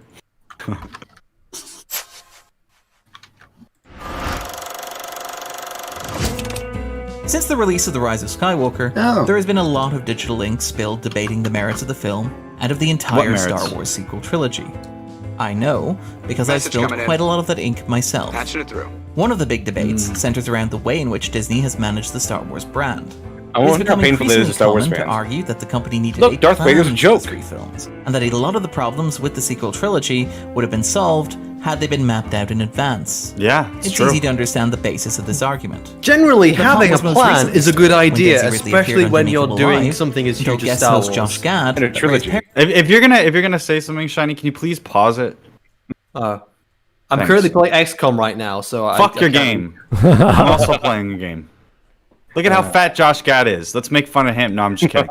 That's evil. That's evil. That's unacceptable. Yeah, it's usually a good idea if you're going to do a trilogy, especially a trilogy as part of a very groundbreaking franchise that has become one of the pillars of modern American pop culture.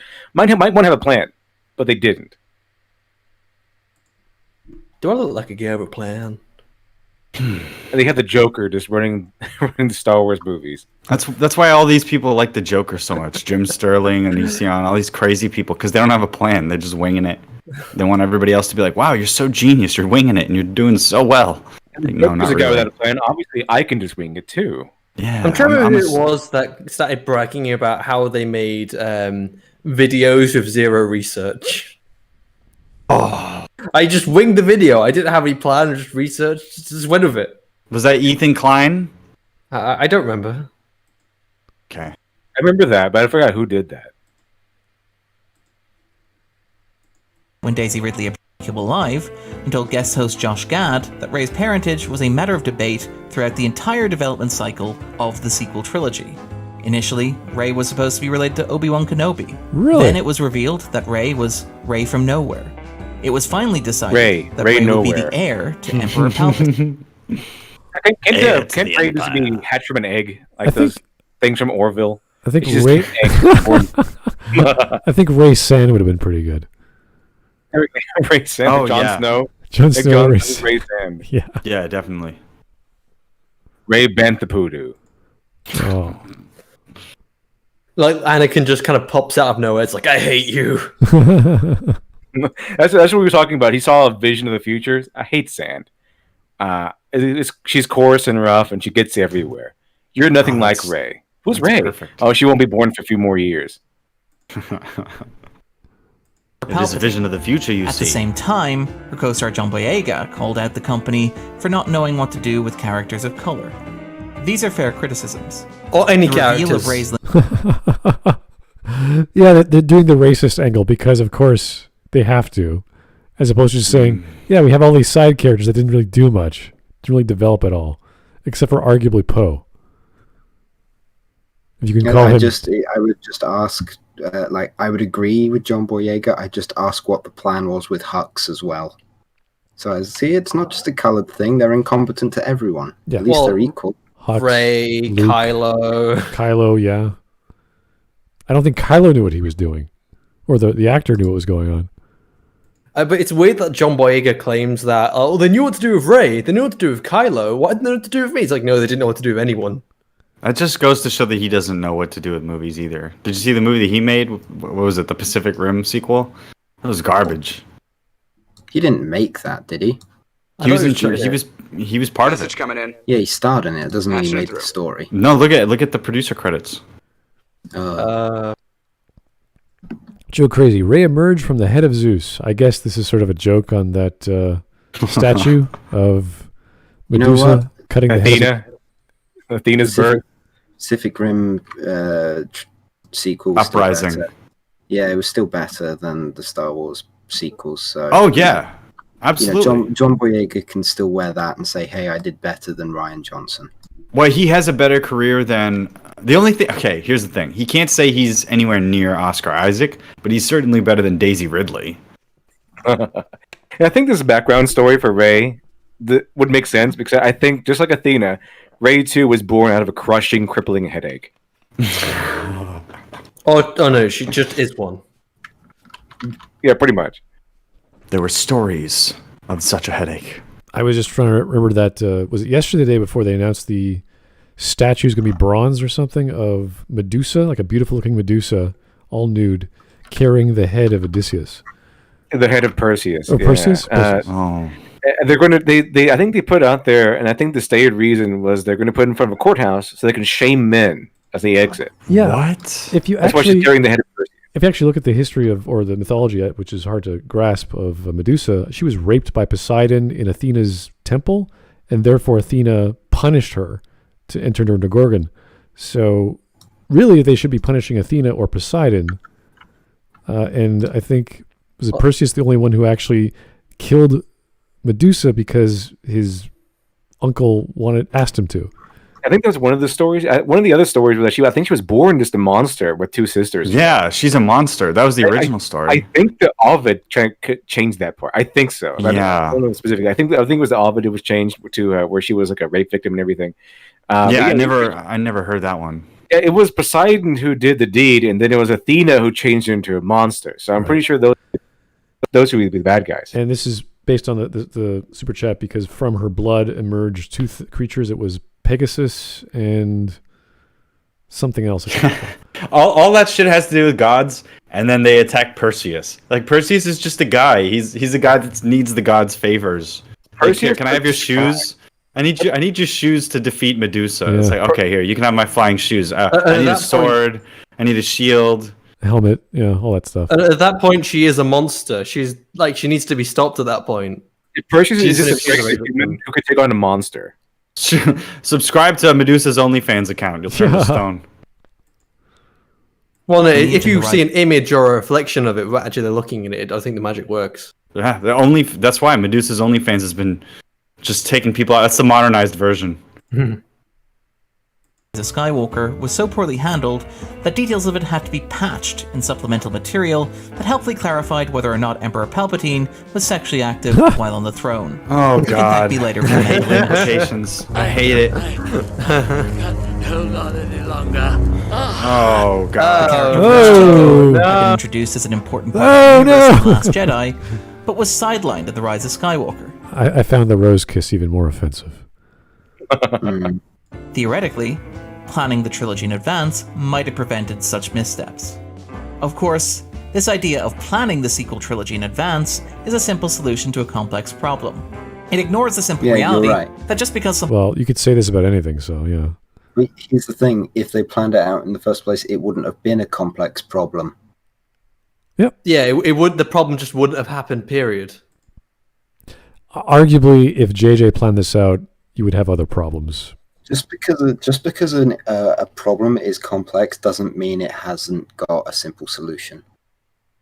Well, what do you think JJ had in mind for the second film? Like, that would really change things up for what he was going to do after that, let alone him wanting to do anything in episode 9. So, oh no, I don't think JJ would have done a very good job planning out a trilogy. Well, Voice, I think a very good example of what you're just saying, a simple solution to a complex problem. Imagine a knot that you can't untie. Scissors. Yeah, exactly. Well, I was going to say sort of like if your house had flooded and like the toilet had overflowed and it had short-circuited the wiring and therefore the power had gone out and then a fire started in your backyard all because the toilet flooded, the simple solution would be that you just go over and turn the stop clock off. And the analogy, or you just cut a knot in half. Done. Simple solution. In the analogy of Shiny's knot, Ryan Johnson came by and lit the damn knot on fire. No. What he did is he made it. He just even tied it up, and he tied himself up in it.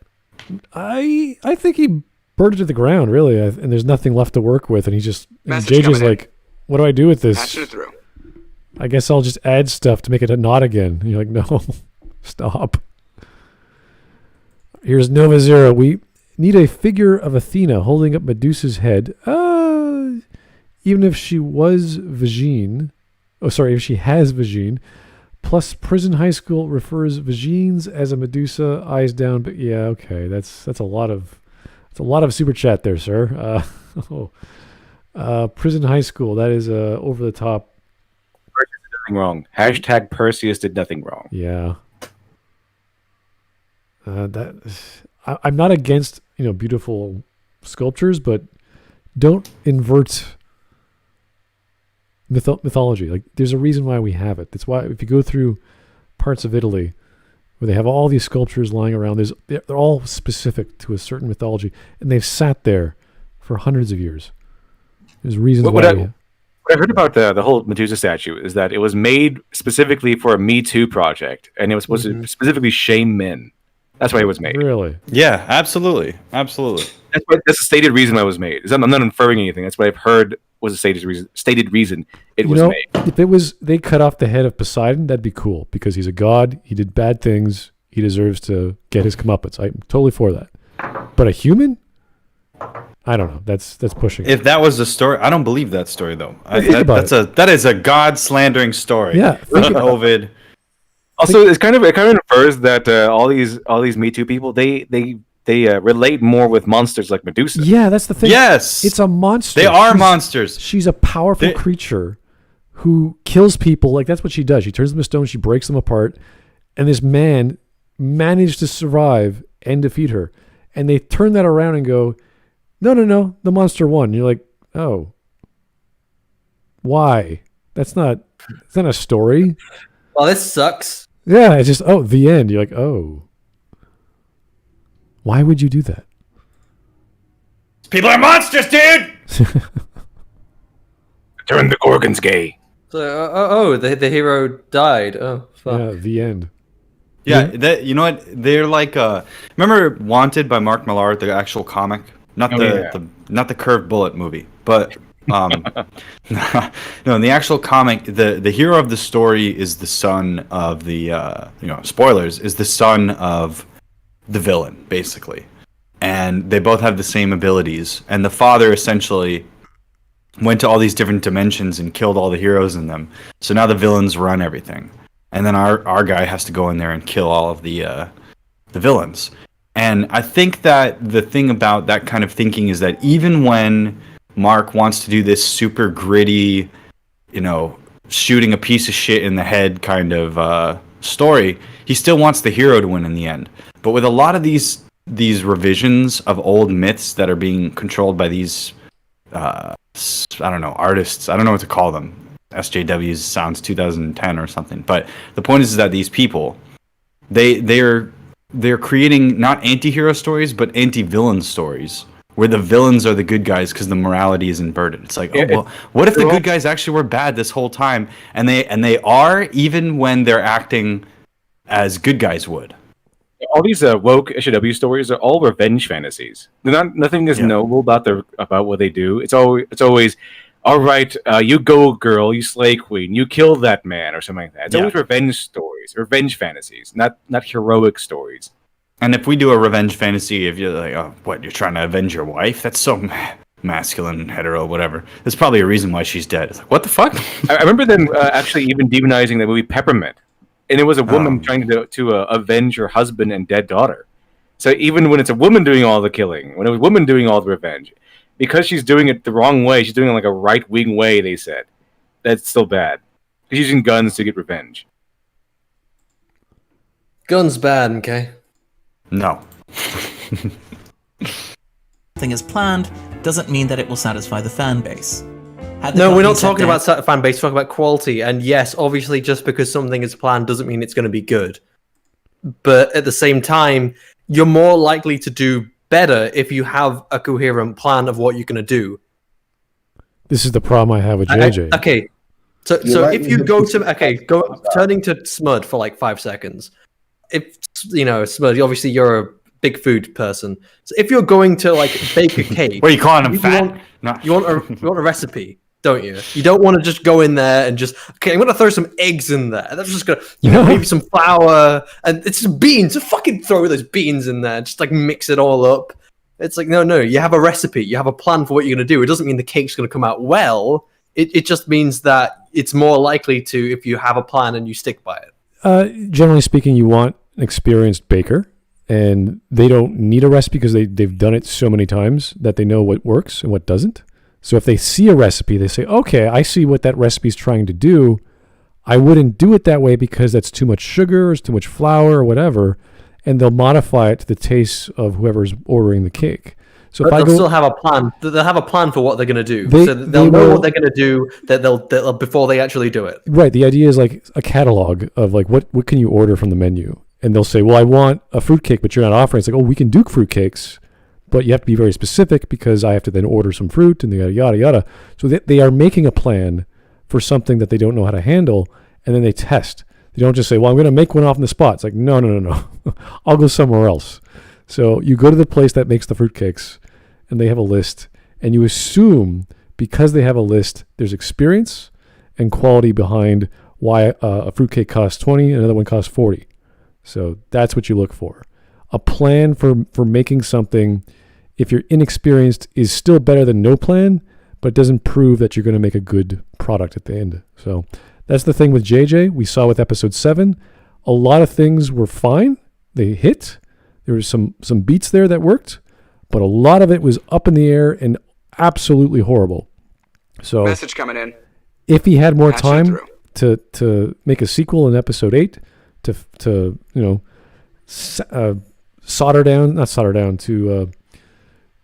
make it more smooth, all those hard edges, it probably would have worked better if someone else did episode 9 then. So, which is funny because if I was doing the first part of a story and the last chapter of a story, I'd have a better job because I know where I'm going to go when I write my first chapter. I don't do that without ever planning a chapter out. I go from beginning to end, and the rest is all material to get there. So I could connect the dots if someone did chapter 2. With JJ, I don't know what the hell happened in episode 9. I don't think anyone does to make sense of that.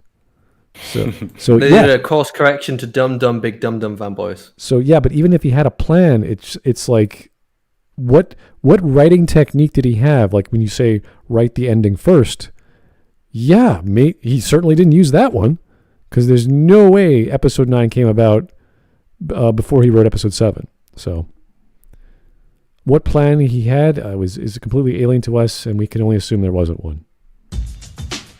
Like God, there is no plan. Like God, there is no. Okay. Oh dear. We have a dancing Garrus on our screen. Thank you, sir. Oh boy.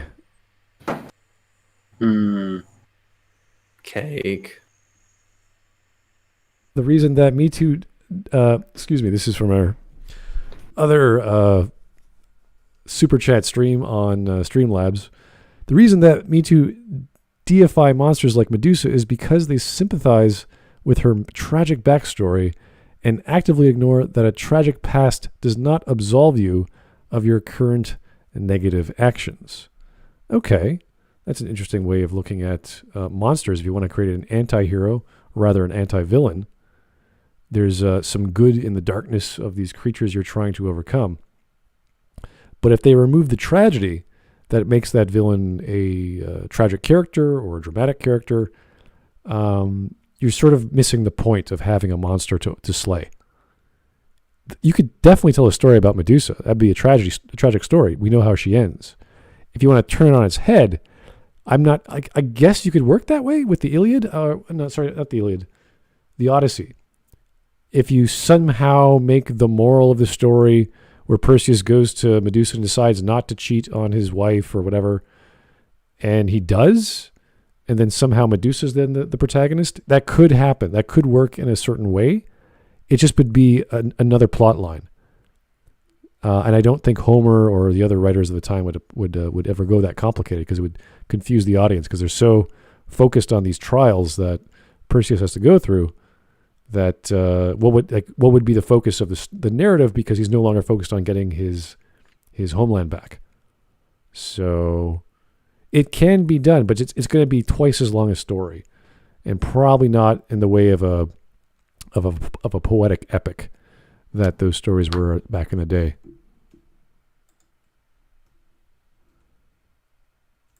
All right. We got another one from Nova Zero. Put up stone statues of innocent women and children around the statue of Medusa. Pose them like they're trying to block the sun. Complete the myth. You know what? Mythology is beautiful. Oh, that's I love that. You could do many, many things with various poetic scenes from the classics.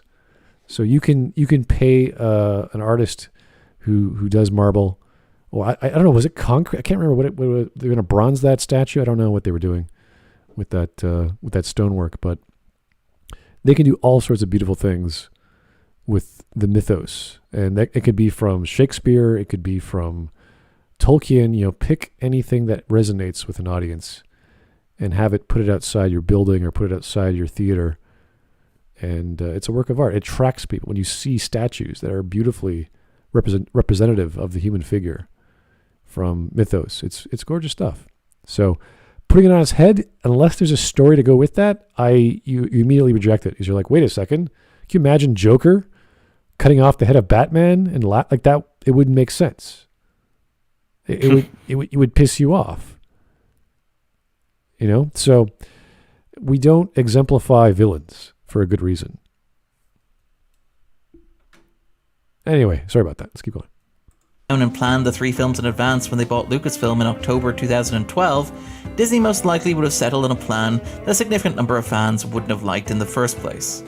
After all, the only stretch of the Star Wars filmography with a predetermined endpoint and a rough roadmap was the prequel trilogy, guided by George Lucas.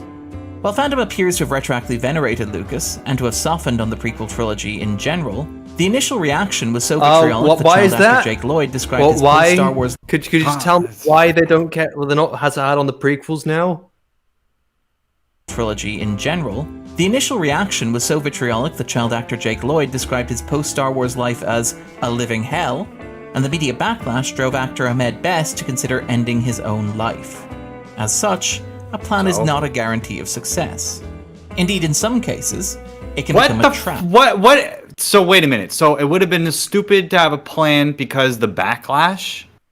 No, he's saying that it's stupid to have a plan. Oh, sorry, you don't need a plan, or because a plan could still fail. I think that's what he's trying to get at. Yeah, but that has nothing to... Getting flack for your plan doesn't mean you shouldn't have a plan. Or having a bad plan. Because there is such thing as having a bad plan. Yeah, sure, absolutely. Absolutely. But we're talking about the details of being an actor from a popular franchise that wasn't well received by the audience. So that is, I mean, that's like imagining you're getting your chimney redone, and one of the people doing the chimney falls off this ladder or something. It's like, oh, that's bad, but they planned how to. They've been doing it for so long. Message coming in. Et cetera, et cetera. So patching it through. That's not something you think of when you're making media. I think maybe doing software development, but not media in general. Anyway, yeah, Mariner1712. Did Bob get fired from his own show? No. We're doing a second video. Don't worry about it. He's still on The Escapist, as far as I can tell. But so far, the argument is you shouldn't have a plan because a plan could fail. I don't know. I'm not sure yet. That's fun. Moth reportedly boasted that here we go. The military analogy. Okay. Survives contact with the enemy. Mike Tyson less eloquently argued, everybody has a plan until they get punched in the face. I don't think that's what he was talking about. I think that's a little different.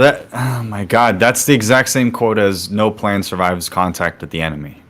That's been known forever, but that doesn't mean that you don't have a plan, and that doesn't mean that tactics aren't involved. That's in fact the difference between strategy and tactics.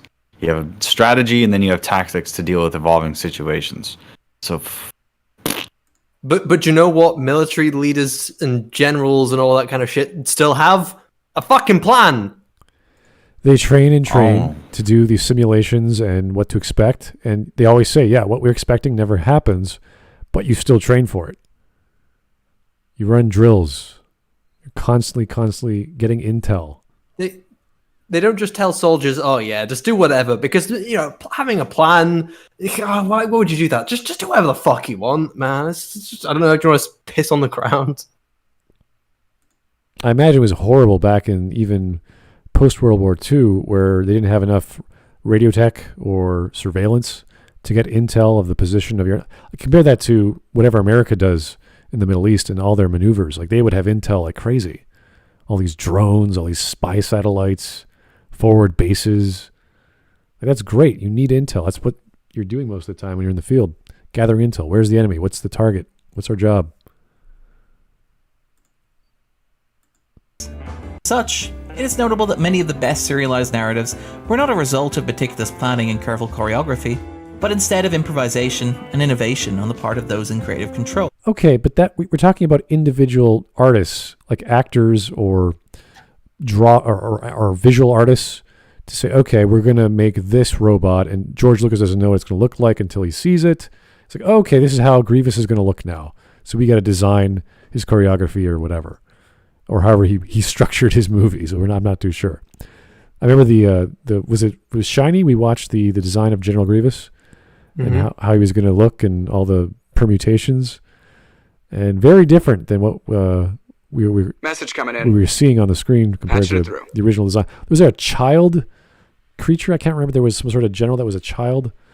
Other robot designs looked really freaky. So he looks a lot different than what we got. And that's all through iterative processes of George saying yes or no. And once you're George Lucas, I guess you have that authority and money to just pay artists to do amazing artwork every day. I need 30 versions of General Grievous. Like, oh, okay. So, yes, things can change, but you still should have a guiding vision, as a producer should, of what you were trying to make. Mariner 1712 again. It's just like the simulations until I took a punch to the face. Yeah. Well. No, but obviously, clones that they have a plan because it's all just like the simulations. Apart from those wrist rockets, those are not part of the simulations. Wrist rockets.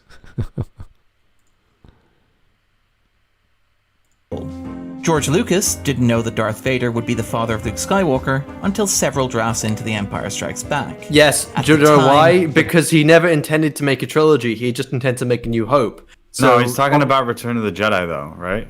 No, he's talking about Empire Strikes Back. He's talking about he didn't know that Luke was going to be the son of Vader when he first made Star Wars, and just, because he wasn't expecting to make a sequel. I don't think it's that cut and dry. But by having a script, you have a plan. A script is a plan. So you can't make this argument.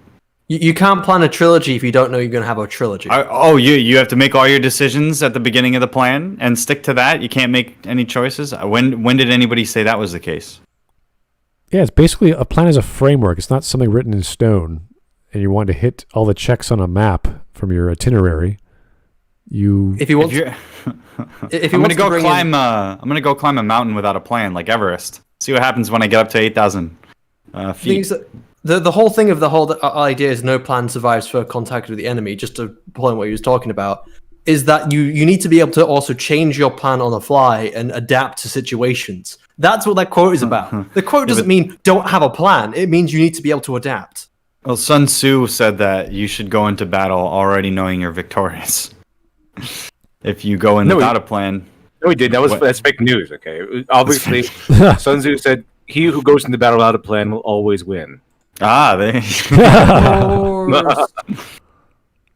that the same guy that said, if you kill yourself, the terrorists win or something or whatever? If you kill the terrorists, they win? I think that was Gary Stotle. Or was that the guy that said, don't kill what you hate, save what you love?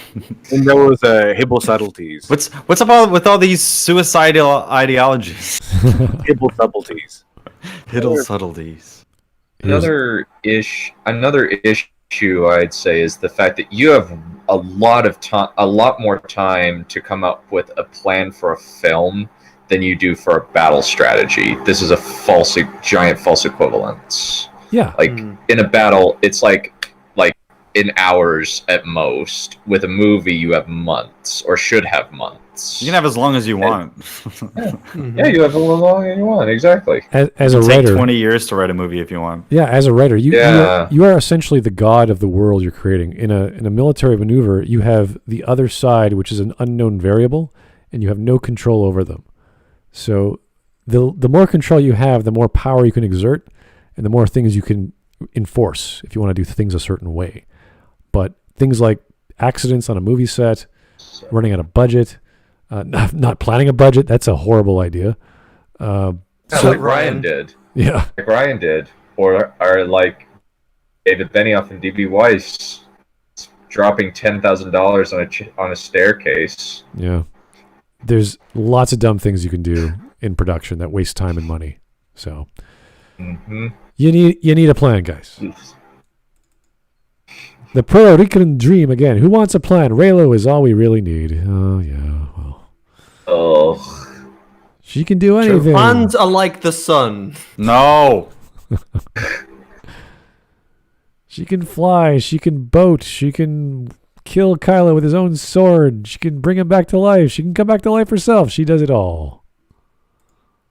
She slices. She dices. Yeah. She does, actually. Not even a I real hate person. her. Learn how to be a Rey in 5 simple steps. And people are like, why do you hate Rey so much? It's like, I don't even hate her. If at the very least, I would just be like, this person is not interesting. I don't care about this person. This person yields no value. I'm not entertained. I'm definitely not enjoying my experience watching this garbage. Are you not entertained? No. Are you not entertained? Old narrative shocked and confused fans, and even seemed to upset the actors themselves. However, it was a strong choice that was ultimately vindicated by history. A rigid plan for the Star Wars franchise, mapped out in advance, would most likely have prevented this development and robbed the franchise of one of its most... That is... Again, you don't stick to it like it's... You don't have to stick to the plan. No, that's not the case. He had an idea about what Star Wars was, and he just rewrote it a bunch of times.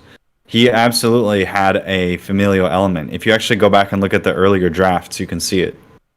You can see that there was General Anakin Skywalker, and that he had 2 sons, and the Mace Windy stuff. All this stuff that existed. And this guy's just conveniently ignoring the fact that George had other drafts that mention certain things. Also, by making it episode 4, that implies that his plan, or what he wanted Star Wars to be, was a whatever amount of episodes thing. He clearly wanted that to be the middle. So it's like George's revising of history to be more like his original plan is the big counter to this. Defining moments. There are plenty of other examples to draw from in the rich history of pop culture. The final season of Breaking Bad opens with Walter White buying an M60 machine gun, but showrunner Vince Gilligan admitted that the writing team had no idea why he was buying it until much later in the year. Kim Wexler has become the... That's not... Yes, so? People can succeed without a plan. Like this, the movie, that show 24, like the first few seasons, they did plan things out. And the later on seasons, they said, you know what, maybe you don't need to plan things out all the way. So they decided to continue it without planned seasons. It's kind of winged it.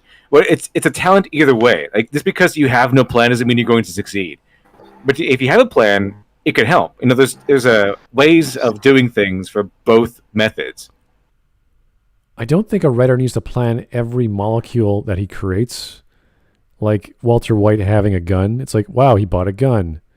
That makes some logical sense. Does it have to be anything beyond that? It should. This is literally Chekhov's gun, but it makes sense that this is the kind of guy who would have a gun. So there are certain elements that work naturally that sort of fit the theme or fit the character. So I don't know the actual last season of Breaking Bad, but I assume. Oh. Done? May I spoil it? Is that fine? No. You must watch it now. Let's keep going. Okay. He does. Don't spoil it. Don't spoil Message it. coming in. Walt kills Dumbledore. Patching it through.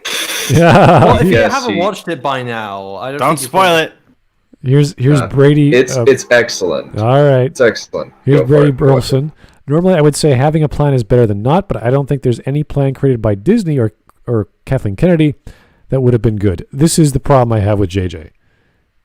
Even if he did plan it out, and he didn't do his episode 8, and he actually planned out episode 7 and 9, I don't think it would have been any good. And this is the same problem with it would be less bad. Yes, for sure. It would make more sense, but how much more? I don't know. Breakout character, the prequel Better Call Saul, despite the writing staff's initial expectations that she would fall out of importance as the show progressed. Even within genre fiction, the writers on Star Trek Deep Space Nine would frequently change the direction of the entire show based on late rewrites of standalone episodes like Improbable Cause or In Purgatory's Shadow.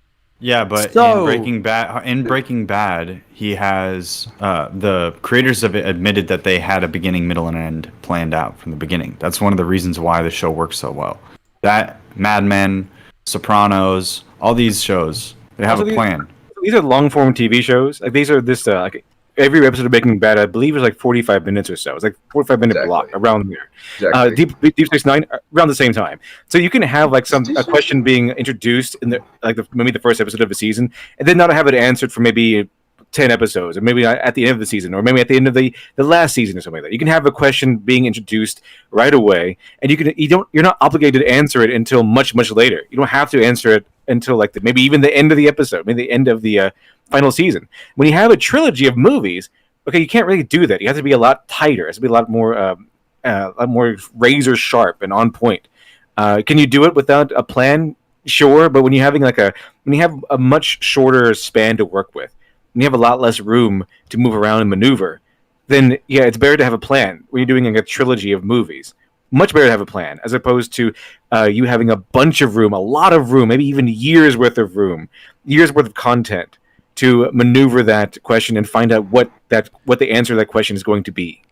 Also, because he's using examples, all the examples he's pulled up here are just examples where someone has adapted what they were doing because they had another idea. Oh, what if we did this? What if Garrick was that? What if Bashir was this? And that's not saying that they don't have a plan, because I'm sure that for a lot of these shows they did. He's just bringing up certain instances where it's like, oh, well, later down the line we had this idea and we thought it would work really well, so we added that idea in, even though we didn't plan it originally. And he's trying to use the thing that they had a couple ideas later down the line to say, well, they didn't have a plan and it was amazing. This is the example I thought he was going to talk about. I do have a question. Is Deep Space Nine like episodic, or does it have a long form like season / story arc? Yeah. Oh, okay, both. Okay, bit of both. Okay. It's serialized and it's also episode of the week. That's why DS9 was more beloved. My argument is because it had these longer plot lines that all connected at the end. That's why it gave it more body and allowed characters to develop, like Cisco. Now, in this example, I thought he was going to talk about Bashir, which was not planned out. Bashir ends up becoming this genetic designer baby or whatever, and what's his name had no idea. The writers had no idea. The same way they put Chakotay and 7 of 9 in a relationship the last 2 episodes. You're like, oh, we had no idea. Like they did not plan those out, and that's why they're bad. That's why you want to plan out big reveals 5 seasons later or whatever, whenever that occurred. You want to plan it out properly. This is why I laud Babylon 5, because everything was planned out. And it worked out. Well, what's funny about that is that Deep Space Nine, since it's a ripoff of Babylon 5, we can assume that they were using part of his framework. I don't know. The framework, yes, I would. Okay, you could definitely say they settled out of court. By the way, yeah, I know that, but this is like, even when I compare them, there's lots of differences enough to make it its own thing, and I can look at the Foundation series and look at the Culture series by Asimov and Mr. Ian M. Banks. So many differences, even though they're very, very similar in their plot. So I'm not concerned about the details, because that's where things get cool.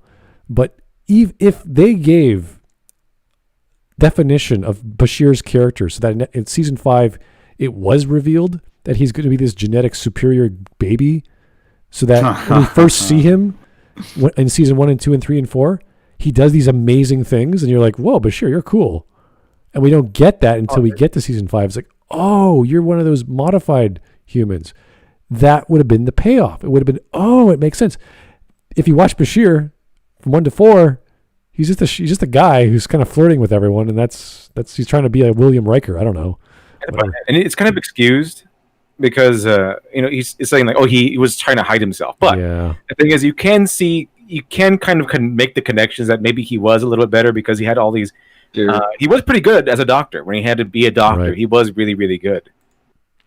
Hearing that just makes me so sad that they wasted him on Game of Thrones and killed him after 1 season. That's the beautiful thing about his character. He was in all kinds of other movies and shows where his heritage or his ethnicity is so unknown. Is he Syrian? Is he Egyptian? Is he South Arabian? We're not too sure.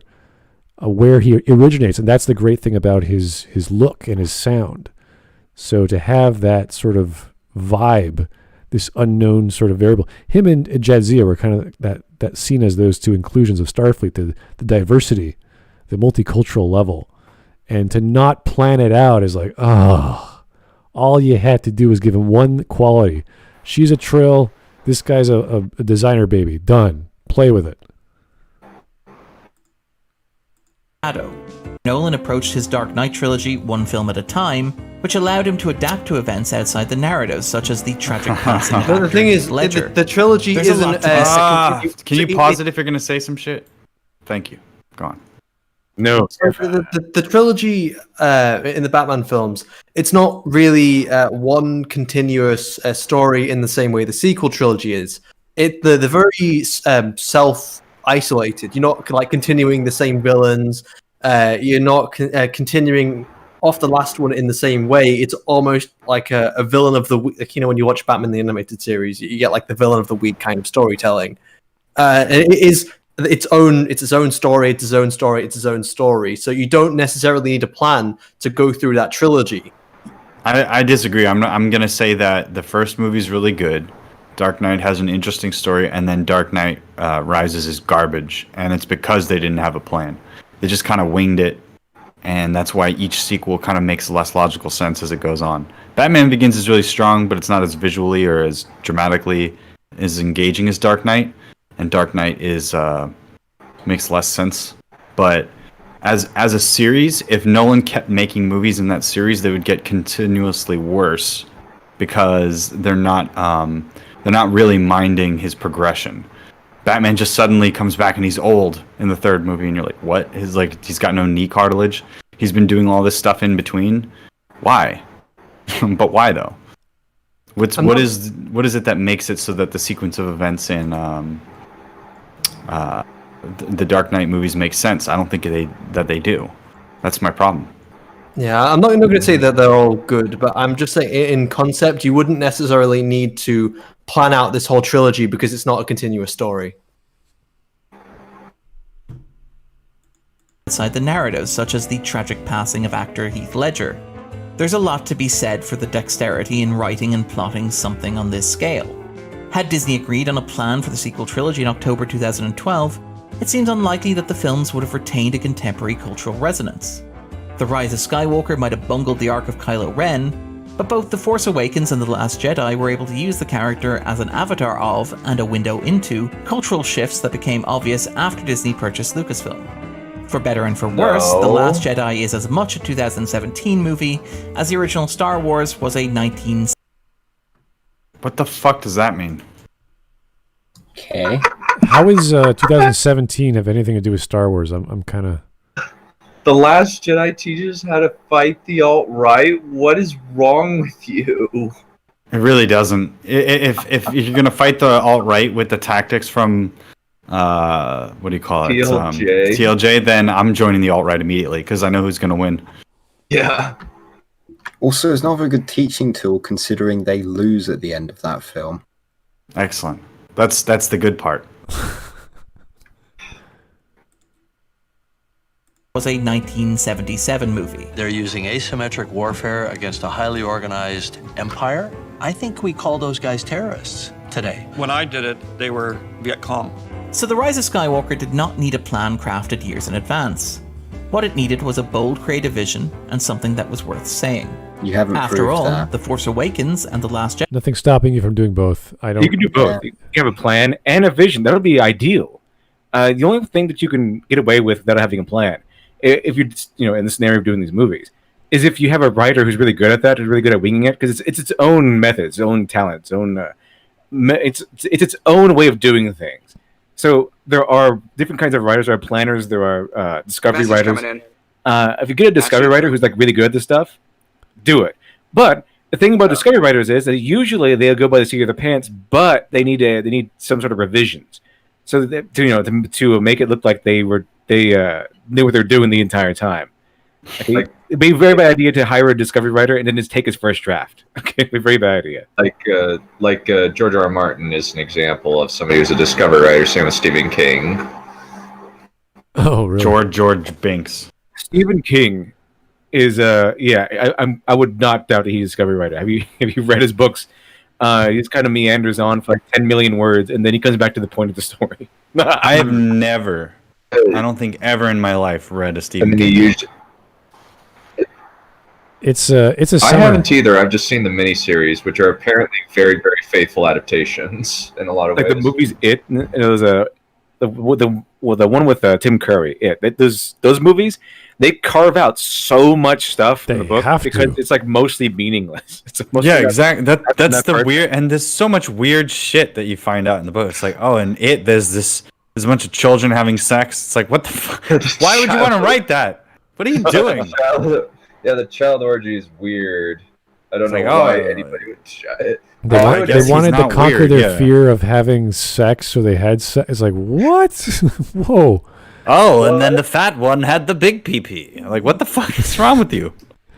Yeah, it's so... And then, like everybody hates his endings. It's almost like the universal, like, criticism of Stephen King is that his endings are terrible. Like, universally bad. Didn't have a plan. Like, it's bad. Langoliers is bad. Yeah. Just like that's kind of the problem with discovery writers. Like Brandon Sanderson is like often said, like he says it every year he does his class. He said very flatly, like the problem with discovery writers is that their characters will often feel organic, but the problem is the endings are terrible and come out of nowhere. This is very common with good writers that are famous. Like Margaret Atwood, very famous writer, has a bunch of books that people love and miniseries on streaming services. Doesn't know how to end any of her stories. And it's annoying because she's really good. She's actually a really good writer. I've read some of her short stories. They're fantastic. But her actual novels are just like, oh, where are you going with this? It's like planners tend to have excellent endings. It's like they have these great ideas.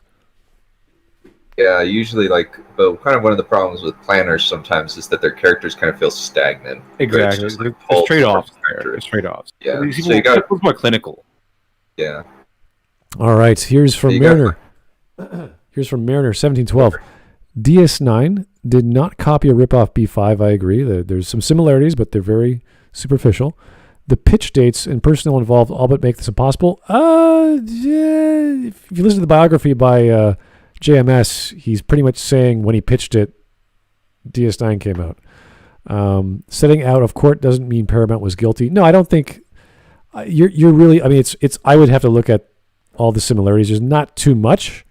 I think Lita is the biggest one, but that's about it. That's just a name. But those stories are completely different. So, and one is written by one guy and some associates of his, and the rest is done by a writer's room on Paramount. At best, it's like, oh, let's make a story on a space station. Oh, let's make another story on the space station. Yeah, there's lots of similarities because of what a space station has and security teams and this and that, all the groups, but it's completely different. W.D. Frost, at least Running Man was good. Okay. Running Man was cool, yeah. All right, I'll give you that. Jedi performed well with critics. Both earned an A cinema score, and both were the highest grossing movies of their respective years. Oh my god.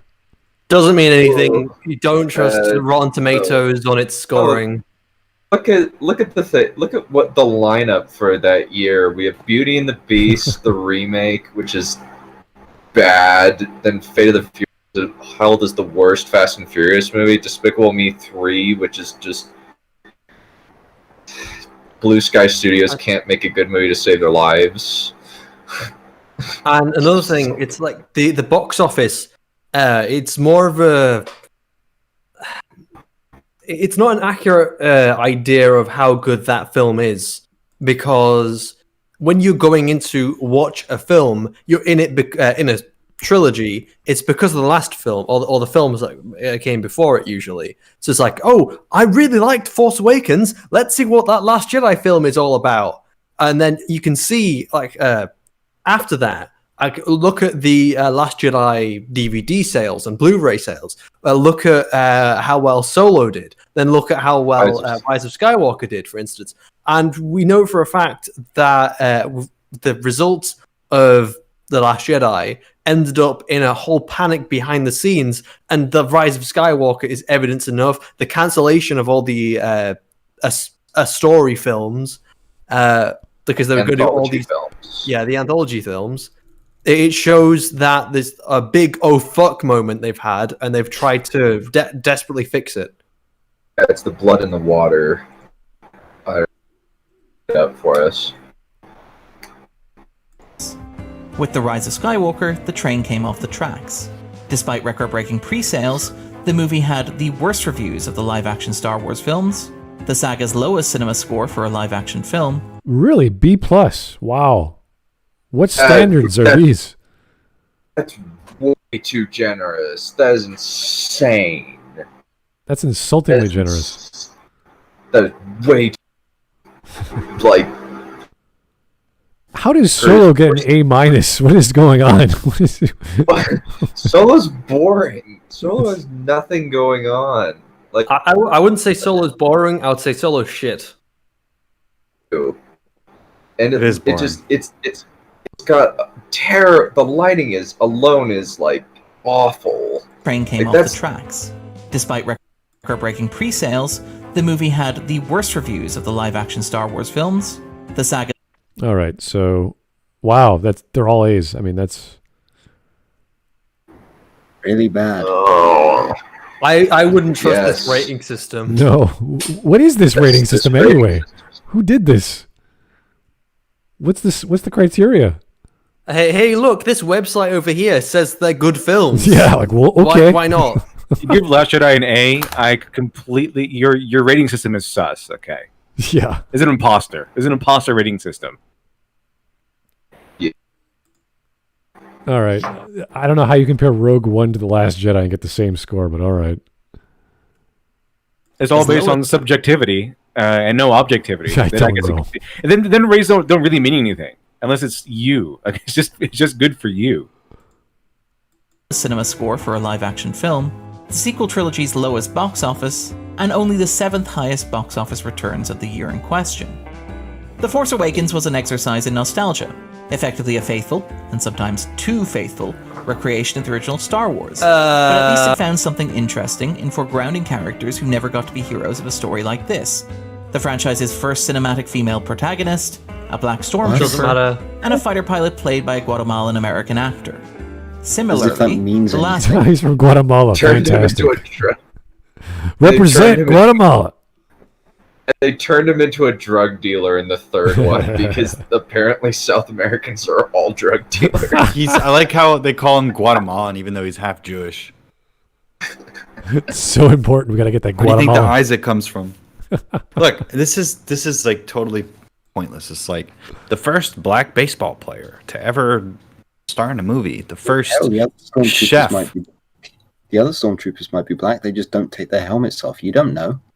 Also, like how Leia isn't a female protagonist, and all of the yeah, whatever. So basically, all of this is just why don't you like the firsts of something? The first this, the first that. It's so good. It's like no, why would anybody like that? Most people generally like stuff that's, I guess, like if it's new and good. If it's new and bad, like Atomic Blonde. I don't know very many people that liked Atomic Blonde that much, but I know that a lot of people friggin' love John Wick. So, with good reason. John Wick's amazing. The story is simple. The action is what you want. You don't expect anything. You get payoffs. It's a simple action flick. Message coming in. Patching it through. That's so Skaven. This year just hated women. Okay, well, tell that to the feminists because they seem to think every year hates women. Also, can I just also get back to the video for a second? What does them being the first black protagonist, the first woman, the first this, the first that, what does that have to do with a plan? That's what Shiny said. I don't know. Is he even a protagonist? I thought he was going to be. But Rey's the protagonist. He turned into a side character. Lando kind of plays the same role.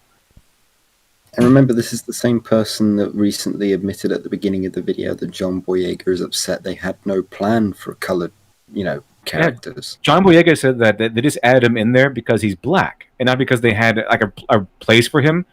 At least after a while, that's his claim, that he is coming out against Disney because, as far as his experiences went, he felt that they were adding him in there because he was black, just to check off a box, not because they actually had a plan for his character at all. That's his claim. Jedi was a variation on the franchise's core themes, but one adapted for a new generation and reflecting the way in which the world had changed. In contrast, The Rise of Skywalker was mostly a negation of The Last Jedi. No. Negation? One small example. Well, it is a little bit, yeah. That's why I like it so much. The movie finds Kylo Ren repairing the helmet that he destroyed in The Last Jedi. Which is stupid. Actually gave Kylo Ren a little bit of character. It was dumb character. It's just, he's a hoarder now. That's all he is. One thing that kind of this guy brings up, it's a deep meditation on what came before and a shift in paradigm. No, it's not. It's a nihilistic jackass who thinks that he is the best writer on the face of planet Earth, peeing all over somebody else's sandbox because he hates the core ideas of it, or what he thinks are the core ideas, even though his grasp on it is fundamentally flawed. To be fair to what he's arguing here, you could take any scene from The Last Jedi or The Rise of Skywalker, and it would still be stupid. Patching it through. So you could talk about like every scene in The Last Jedi. Last every Jedi. Scene They were trying to do stuff in The Last Jedi. Episode 9 is just blah on the screen. Episode 9 is like Transformers levels of bad. I don't know. I wouldn't know to compare, but I'm guessing it's pretty horrible in comparison to anything else. The only thing that's not quite as bad in Rise of Skywalker is the kind of abhorrent racism, like really the black stereotype, white dude doing blackface. Whoa! And he says, "No, we don't do much reading." Okay.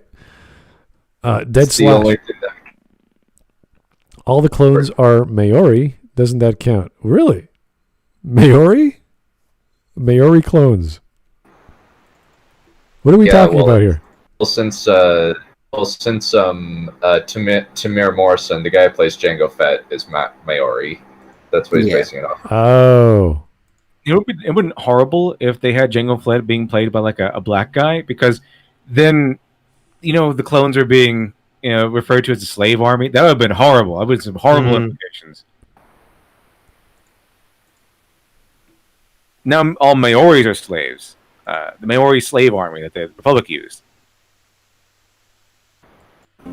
Is there any reason for this action within the world of the movie? Most speculation and explanation for this sequence points to outside marketing factors, suggesting that putting Kylo Ren back in the mask makes it easier for the character to be used at Disney World, or that covering his mouth would make it easier to dub the character in post-production for later rewrites of the script. Indicators point to a production... That's a weak argument, but okay, that's not wrong. JJ was trying to make a course correction back to how he originally visioned the character. What is strange... And also say screw you to Ryan.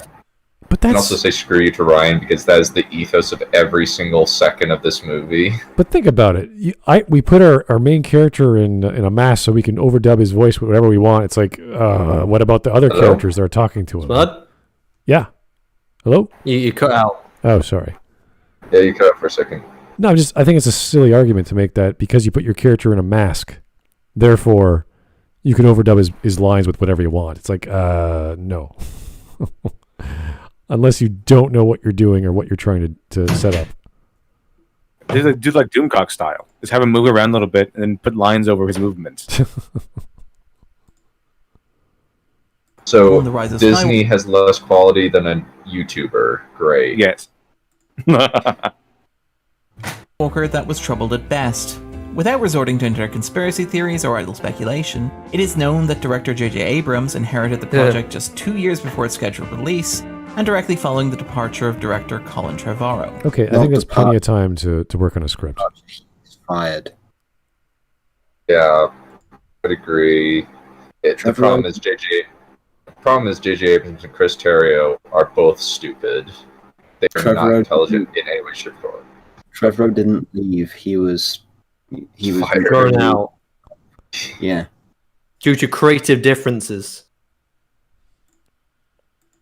Actor Matt Smith was cast in a key role and then cut entirely, while some of Adam Driver's lines were changed so late that the dub was recorded in the actor's closet. Yeah, because they didn't even have a plan for the studio. Palpatine wants you dead. You can't hide, right? Garbage! It's garbage! What was that? A picture of someone's basement?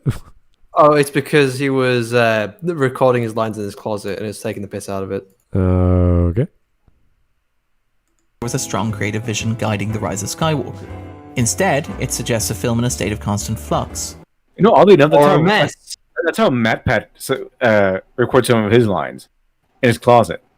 So, once again, the same or lesser quality than a YouTube video. Some critics have complained that The Last Jedi represents a rejection of The Force Awakens, but Rian Johnson's film had a clear and consistent through-line that challenged its predecessor in the way that most good sequels do. In contrast, The Rise of Skywalker doesn't even know what it is, let alone how it meaningfully relates to the previous film. More fundamentally than that, what is The Rise of Skywalker actually about? What is The Last Jedi actually about? What is it actually saying? And this is a defense for like why you shouldn't have a plan, and he's shitting on the end of the unplanned out trilogy. And bear in mind, this is something that he will admit there was a plan, and it was a plan that Rian Johnson didn't follow. He's making a lot of good arguments to have a plan, if that's the case. It's possible to intuit a theme from various plot points. The idea that Rey is not defined or shaped by her relationship to Palpatine, that she can move past the fact that she came from the worst possible place, to quote Abrams himself in interviews after the fact. However, Wait. Rey or Daisy? What are you talking about? Rey doesn't give a crap. She was. I don't know. The granddaughter. Oh, hold on. Is that one of the fucking Tism bombers from TLJ in that picture? Yep. Oh no. Where? Which one? A medical frigate from the Clone Wars for some reason, like 60 years later. And I think that's a CR-90 right there. I don't care about any of this stuff anymore. Yeah. It's a bunch of CGI. It's a bunch of CGI bullcrap that was made by a guy who wished he picked a different career. Clearly. Ain't nothing wrong with CGI by Industrial Lights and Magic. Oh well, there's a lot wrong. There's a lot wrong. It's like they're making a lot of crap now. It's not their fault though. It's not Industrial Lights and Magic fault that they have to, make CGI for shit films. But like, No, you can't not say at that the actual models themselves and the way they've been rendered, they're still fucking beautiful. It's really I didn't like looking at it. I hated looking at every frame of Rise of Skywalker. I was absolutely despicable. It seems to be the job of CGI people these days to kind of trick the audience into thinking these terribly put together movies, these terribly written movies, are actually good. Yeah, absolutely. They have to carry so much of it. And I'm looking at it and I know they're not doing their best work. I know they're not. That's your future, Shiny. You're going to go in. Your future is making horrible movies with your work. Welcome to my world, Shiny. Welcome to my world. Sellable. Getting the opportunity to model a Clone Wars medical frigate, like even if it's for a shit film. Okay, that's the right attitude. Yeah, that is the right attitude. You go far, kid. Your job is going to be trying to put diamonds on a giant pile of manure. That's kind of the CGI person's job these days. Manure works. I think I was. There was a talk by I can't remember his name now. I can't remember, but it was a guy from Industrial Lights and Magic, London, who worked on. I think it was Solo. He says, "Oh, I got to design a TIE fighter. I'm not going to make any comments about the film, but I got to make a TIE fighter." Well, that's his priority. He's focused on the thing he loves, and that's great. So he got his work published, which is fantastic. So I think anyone would be proud to make anything in a big production film or piece of media. So, yeah, no, it's great. I would say that the bigger problem is the context of where the CGI is being used in the film and how it's being written into the film and blah, blah, blah. But like technically, it's still fantastic. It's maybe not even their great work because, sorry, it's not even their. I agree with Glib saying that it's not their best work. Probably more due to the strange restrictions to the film and budget cuts and reshoots and everything being last minute. Tell us you have a plan. You're not an idiot. Oh, your plans are like the sun. Plans are like a tortured metaphor that we beat like a dead horse, Finn. Han Polo. Your name is Han Polo. That's Finn probably Polo. that's probably. You think you're some hotshot pilot, and you totally are. You think you can just waste my men like they want to give their lives to? You piece of shit. He's a hotshot pilot because he is a hotshot pilot. He kind of took down the entire First Order fleet by himself. Do you want me to explain to you what's going on here, kid? Why would I do that? That would be helpful. And you could raise a mutiny against me. How dare you even question the fact we don't have a plan? It's okay not to have a plan. Didn't you watch a YouTube video? You gotta love the fact that at the end of the battle for Exegol, the sky is like clear, so there's no storm. Oh yeah.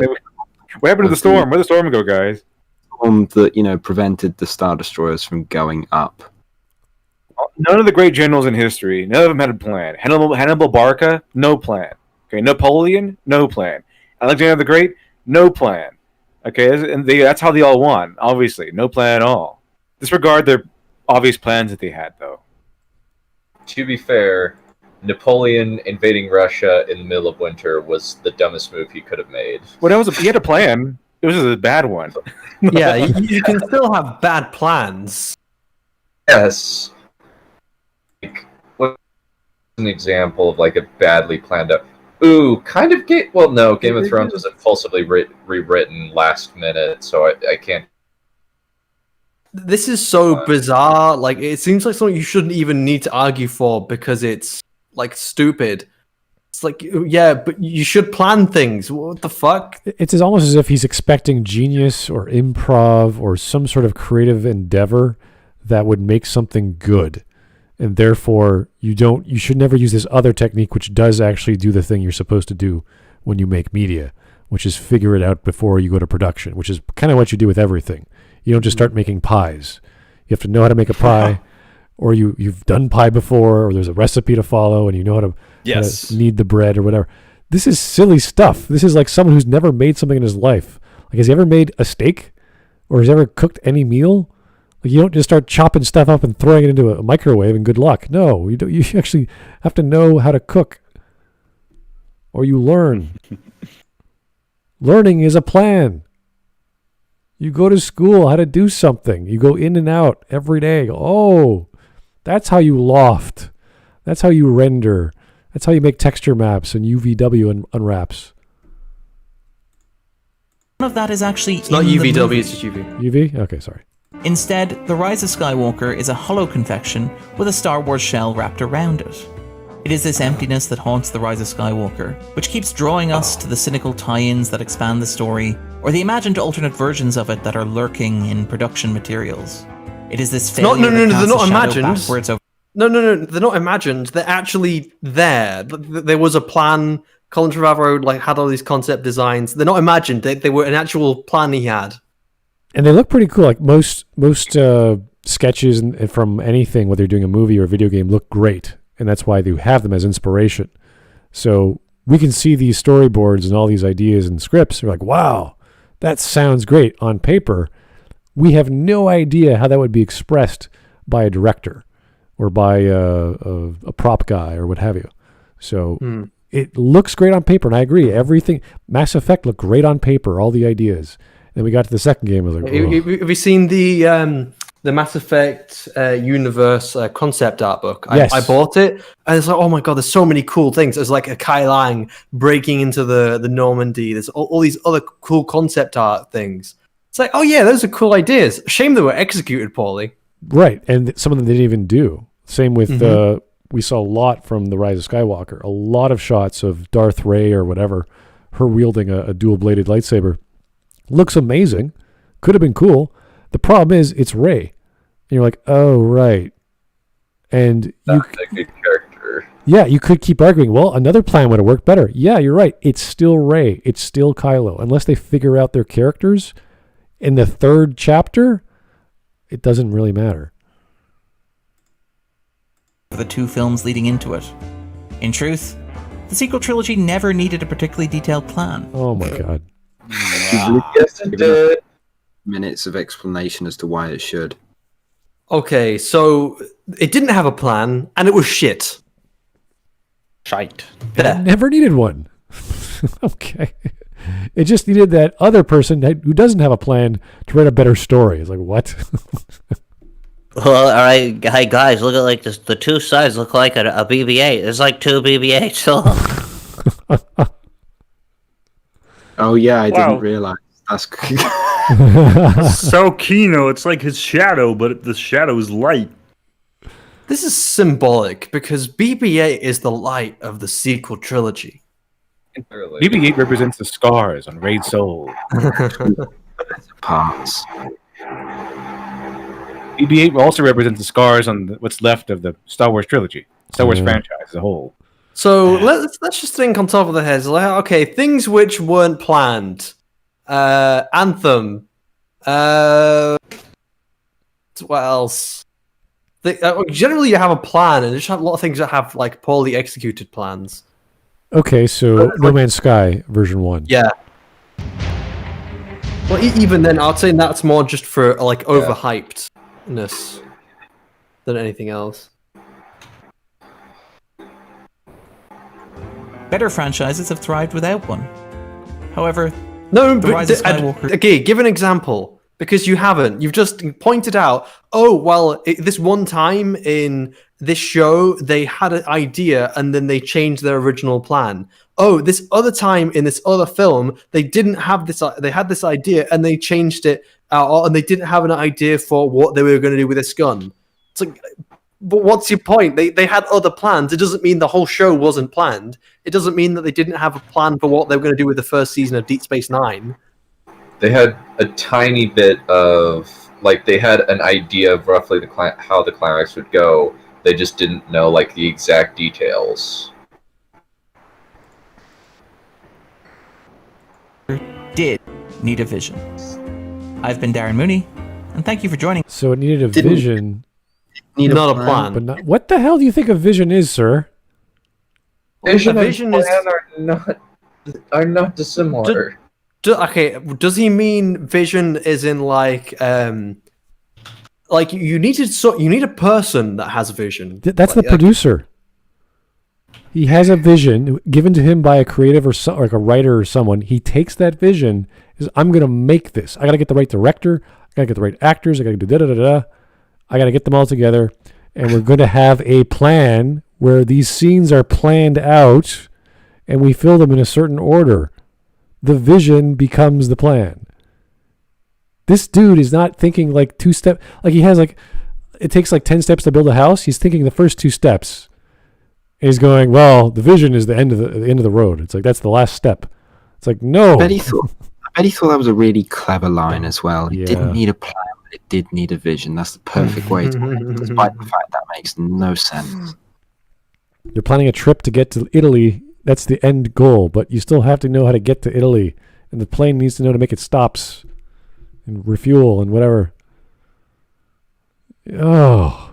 The obvious answer is you like plans and you will stick to plans because everyone generally likes plans because it helps us understand what and when and how we're going to do things. Yeah, it's a pretty logical sequence of events and how you get your resources to accomplish those goals in your events. Very similar to a story. You have plot points. And every plot point has a gate. You have to open the gate to get to the next plot point. It tells you where to go. And you can go on a MacGuffin chase. You can go on a personal quest of discovery. It doesn't matter. So long as it makes sense.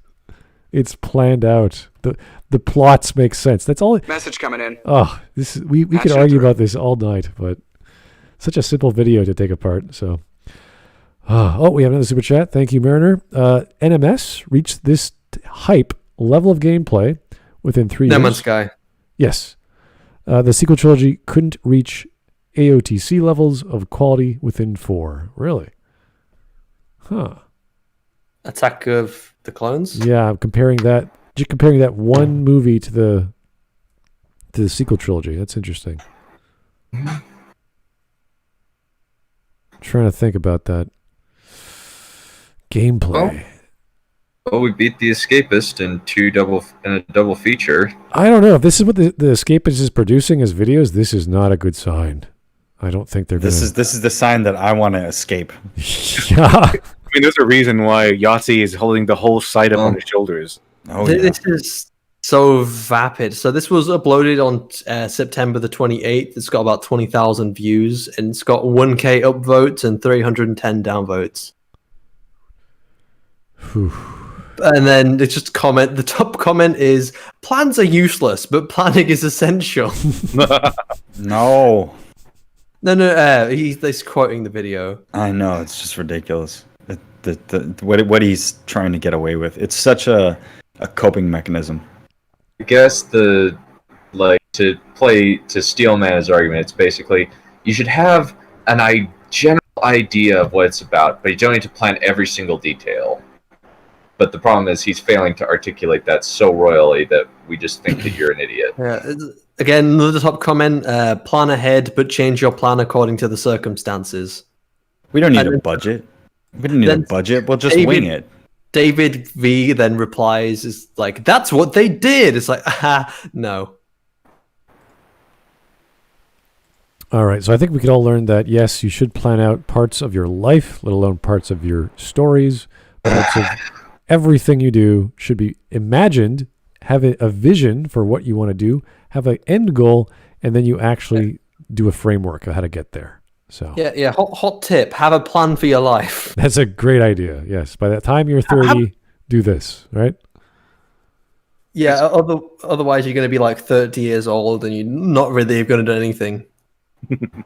Here's a thought: have a point. It makes things so much more interesting. Here's a thought: have a plan.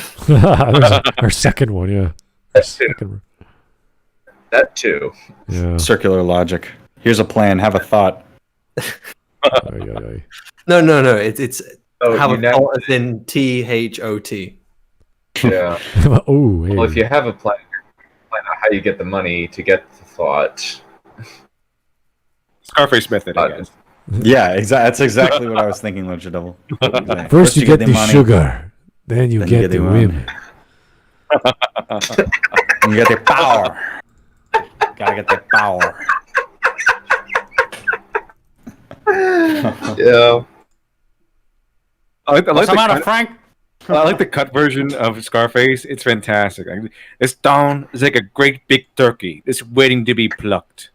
It's great stuff. Frank. First you get the sugar, then you'll get the power, then you'll get the women. Man, classic Simpsons is really good. Yes. Back in my day, the Simpsons were actually funny. Yeah. I guess. I was a boy. The Simpsons wasn't played out yet. Just go on and on forever and just lose its quality. Disney's losing money right now, Logan. That's the worst. They lost billions this year. I mean, it's ridiculous. They're gonna want a bailout, and I think that's why they're so the election's a big deal, basically, because all these industries could be bailed out potentially. But if they don't get bailed out, then there can be a change in how the market operates, which is what people really want. We really want there to be a different paradigm.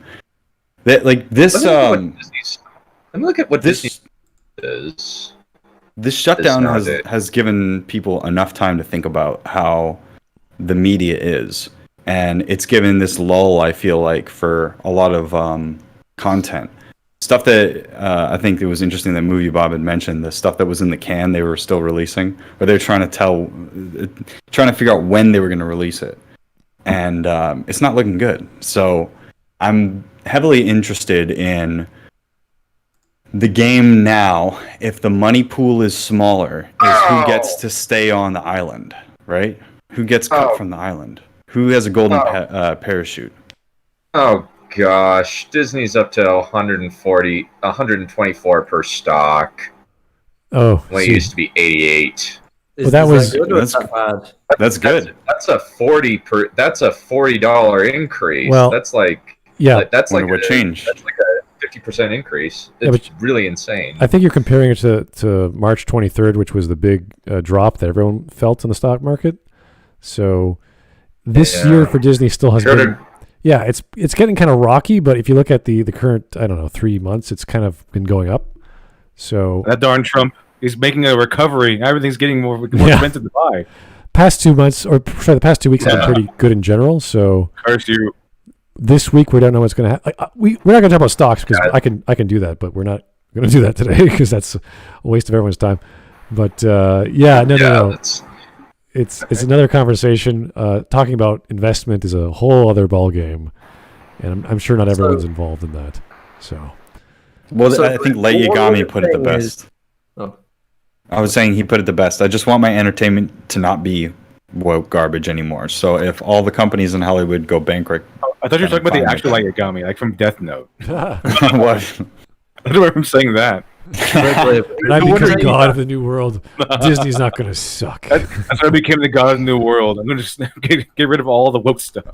I'm going to kill We'll see if anybody dies of a heart attack soon. Maybe it'll be Hollywood itself, The Simpsons.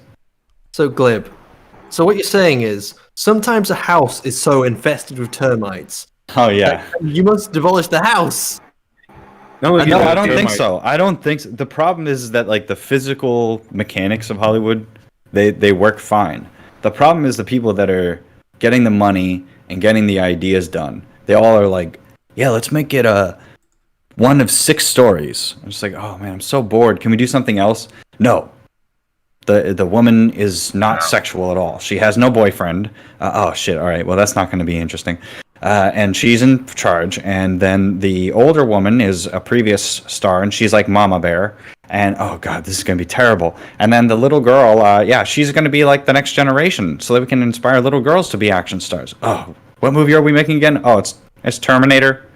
That's every movie now. Oh shit. Can we do something else? No. We're gonna lose money.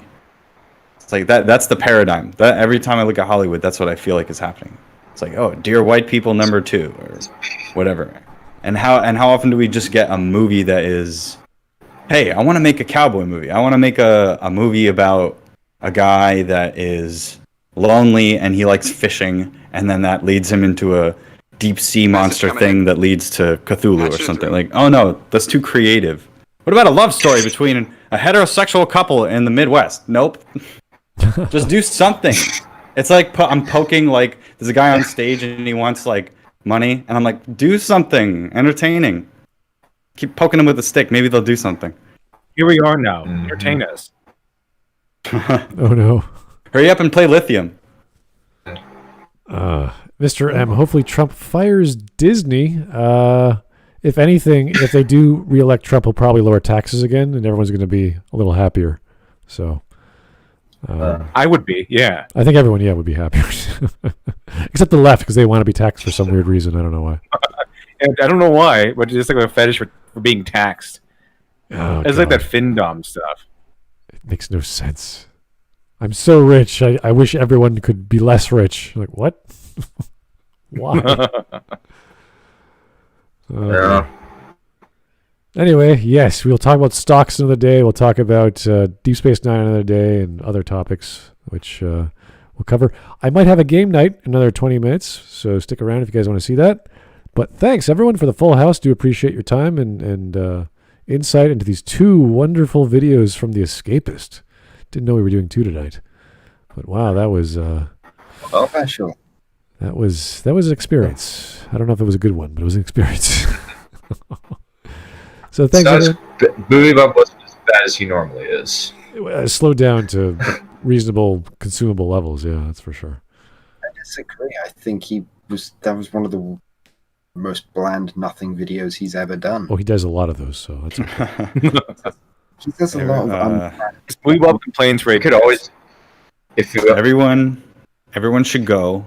Everyone in chat should go and watch The Third Man, and that'll be the opposite of this. Enjoy a good movie. If we want some grade A cringe, we can always listen to School of Movies for an hour and 30 minutes or 2 hours. I'm going to be posting movie night results from the larger poll. We're going to have a 5-movie poll on the community tab either tonight or tomorrow morning. And we're going to either have movie night tomorrow or the week after, depending. If not, I can get it organized this week, depending on everyone's schedule. Who knows? But that will be the 5 recommendations that you guys vote on. Thanks for all the suggestions. I was not expecting you guys to give us your personal lists. That was a lot of videos. I didn't know half of those. Like, what are these movies? Some of them are foreign. Some I couldn't even pronounce. And some of them are free on YouTube with all kinds of slapstick nudity and murder and death. It was like, is this Italian? What am I watching? Is this Polish? I couldn't quite figure out the language. But other than that, thanks for all your recommendations. We'll get another movie night going soon. And we'll talk to you. We're going to watch Shrek. That's the next movie. Shrek 1. I wouldn't mind watching Shrek compared to that huge list. It was so strange. Yeah. I could try it. Cool. I still like that movie. Drink every time a meme pops up. Oh no! Oh no! Yeah. Dead. By the way, challenge accepted. I just wanted to let chat know. Do you like board games? Do you like video games? Yes. Well, the company I work for, or did work for, has finally released Horizon Zero Dawn, the board game. So if you like that video game or board games in general, I do encourage you to go check that out. It is available now for, I got mine for nothing because I used to work for them, but I don't know what it's going for retail. I think $50. Sure. It's a pretty big game, but I think if you're into the tabletop scene and you like video games translated to tabletops, I worked on it. So go check it out. And if you act now, Voice in the Radio is a special code where you can get a free shipping and handling and a $10 discount. You can get a signed figure of Voice in the Radio's avatar. Because the company personally likes everyone who likes Voice in the Radio. That's how it works. It personally likes everyone who likes him. So go to whatever website it is / Voice in the Radio is awesome, and you get a $10 discount and free shipping and handling. You know and what? if you send him proof that you've purchased it, he'll send you back a personalized voice message thanking you. Yes. Now however, if you do want a little model of me, there is a paper model of me on the EFAP website for reasons I don't understand because I've never been. There's a good one too. Yeah, because I am awesome. I am very awesome, so I deserve to be there. But only me in voice. None of the rest of you. You guys suck. It's like the rest of us suck. Yeah. Blood have been on EFAP a lot more than Glib, but yet they're not included. I'll ask Kiba if they can do that. So yeah, go check out my paper model. I've never been on an EFAP podcast before, so I don't know why I have one, but I'm eternally grateful for the fact I do. So if you want your own mini voice in the radio sat on your desk, judging you whenever you wake up at 10 a.m. in the morning instead of, like a normal human being, go buy that. Or download it. It is very cool. Me? Well, tough luck. There isn't one. Fuck off. You know what? It reminds me, I forgot to do all those Teespring suggestions to put together because... I'm lazy. I forgot about it. But I could totally get up some suggestions that you guys gave last 2 weeks ago. And T-shirt suggestions, all those other things, mugs, you name it. I'll get that going this week. Good one. Smud Boy is my boy. That was that's a T-shirt. Really? Okay. Thanks, I think. Elite Happiness Debunker. Oh, there's a good one. I like that. Okay. I want a Smud Boy shirt that's like Bob's Big Boy. Have you ever heard of that? I know Big Boys. I want it to be the Smud Boy burger, and I want it to be like a fake 1960s burger ad, but it's a steak. It's like the steak burger. Ooh. Oh, that'll be good. It's like right, and it's just like a little Smud, but it's like cartoon stylized to be like one of those 50s retro Burger Boy characters. So it's like Shepherd, and he's got his unnecessary blade or whatever, and it's holding up the burger plate. It's just like, I want the big Smud Boy or whatever. That sounds like it looked great on a 1960s or 50s pinup model. girl designed exactly to look in that fashion sense. Not to say I want an actual model. That would be cool. But if you have any lady friends out there who likes vintage looking designs, that would be great. Yeah, I think I'd ask an artist to do that for me. Yeah, I like that. Yeah. Okay. Well, guys, that's been great. We went on for almost 3 hours. Really appreciate your time. Always your input. Voice, always glad to have you. I know you're a busy boy. You got to go to bed soon. That's fine. So Shiny should also do that too because he's got school tomorrow. So good on you too. Yeah, I just have to do I'm just doing a short midterm. It's probably like somewhere in excess of like 1,600 words, but you can crank that out fairly easily since most of the work's already done. Imagine being part of the educational system in this day and age. Huh? Imagine being educated. I can't even read. How can I? I much prefer online because I get to set my own hours and I don't have to worry about travel time eating into other things that I can do. Actually, Voice, I have a question. If you're a radio, how do you see? You don't have eyes. I don't read, so I don't need to see. That's not what I asked. But then, what is your question? I said, how do you see if you don't have eyes? How do you know I do see? You've made certain inferences. He can get things like a bat. It's like a bat. It's echolocation because he's a radio. It's sonar. No, I guess he sees through. How do you see a video with sonar? Oh, it's all done through now. Maybe he has a cheap camera in the front of his radio. It's Daredevil stuff. I sense. There you go. It's just he's just me speaking through a British voice filter. Yeah, that's the whole joke. You never seen us in the same room. Voice in the radio is a voice filter. That's all he is. Exactly. Yeah, Glib in the radio. What are we supposed to get you a That's video another game to new play? ship now. It's already done. It's a new ship. Glib in the radio. No. No. No. More Space Cowboy. Now there's Glib in the radio. Such a horror. Go ship these two. Leave me alone. I think we wanted to get Voice a video game to play. Voice, did you pick one yet? I'd be happy to ship it over to you. You're more than welcome to send me the Kingdom Hearts one, but I am going to be attempting live streaming with Pokemon to start with, just because why not? It's something easy. All right. And also, I desecrated Pokemon by playing it with shit. So, yeah, you did. Which one is compatible with whatever you've got? That's my main question, so I could send you one that works. Send number 3, because I'm never going to understand what's going on in the trilogy anyway, so I might as well go right into the deep end with the final one. Number 3 is 3 even? Was it? Wait, did 3 come out? I can't 3 remember. is out, I think. Yeah? I don't care. Okay, no, I have no. There's like 20 of these games. I have no idea. So okay, I'll check it out. And if you say it's 3, it's 3. All right.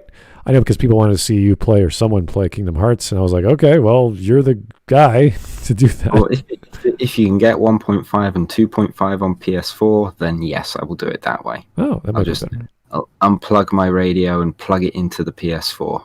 All righty. Do it that way. Sounds good. And we still have to figure out movie night if we're having it tomorrow. Probably not. You guys might be busy. So yeah.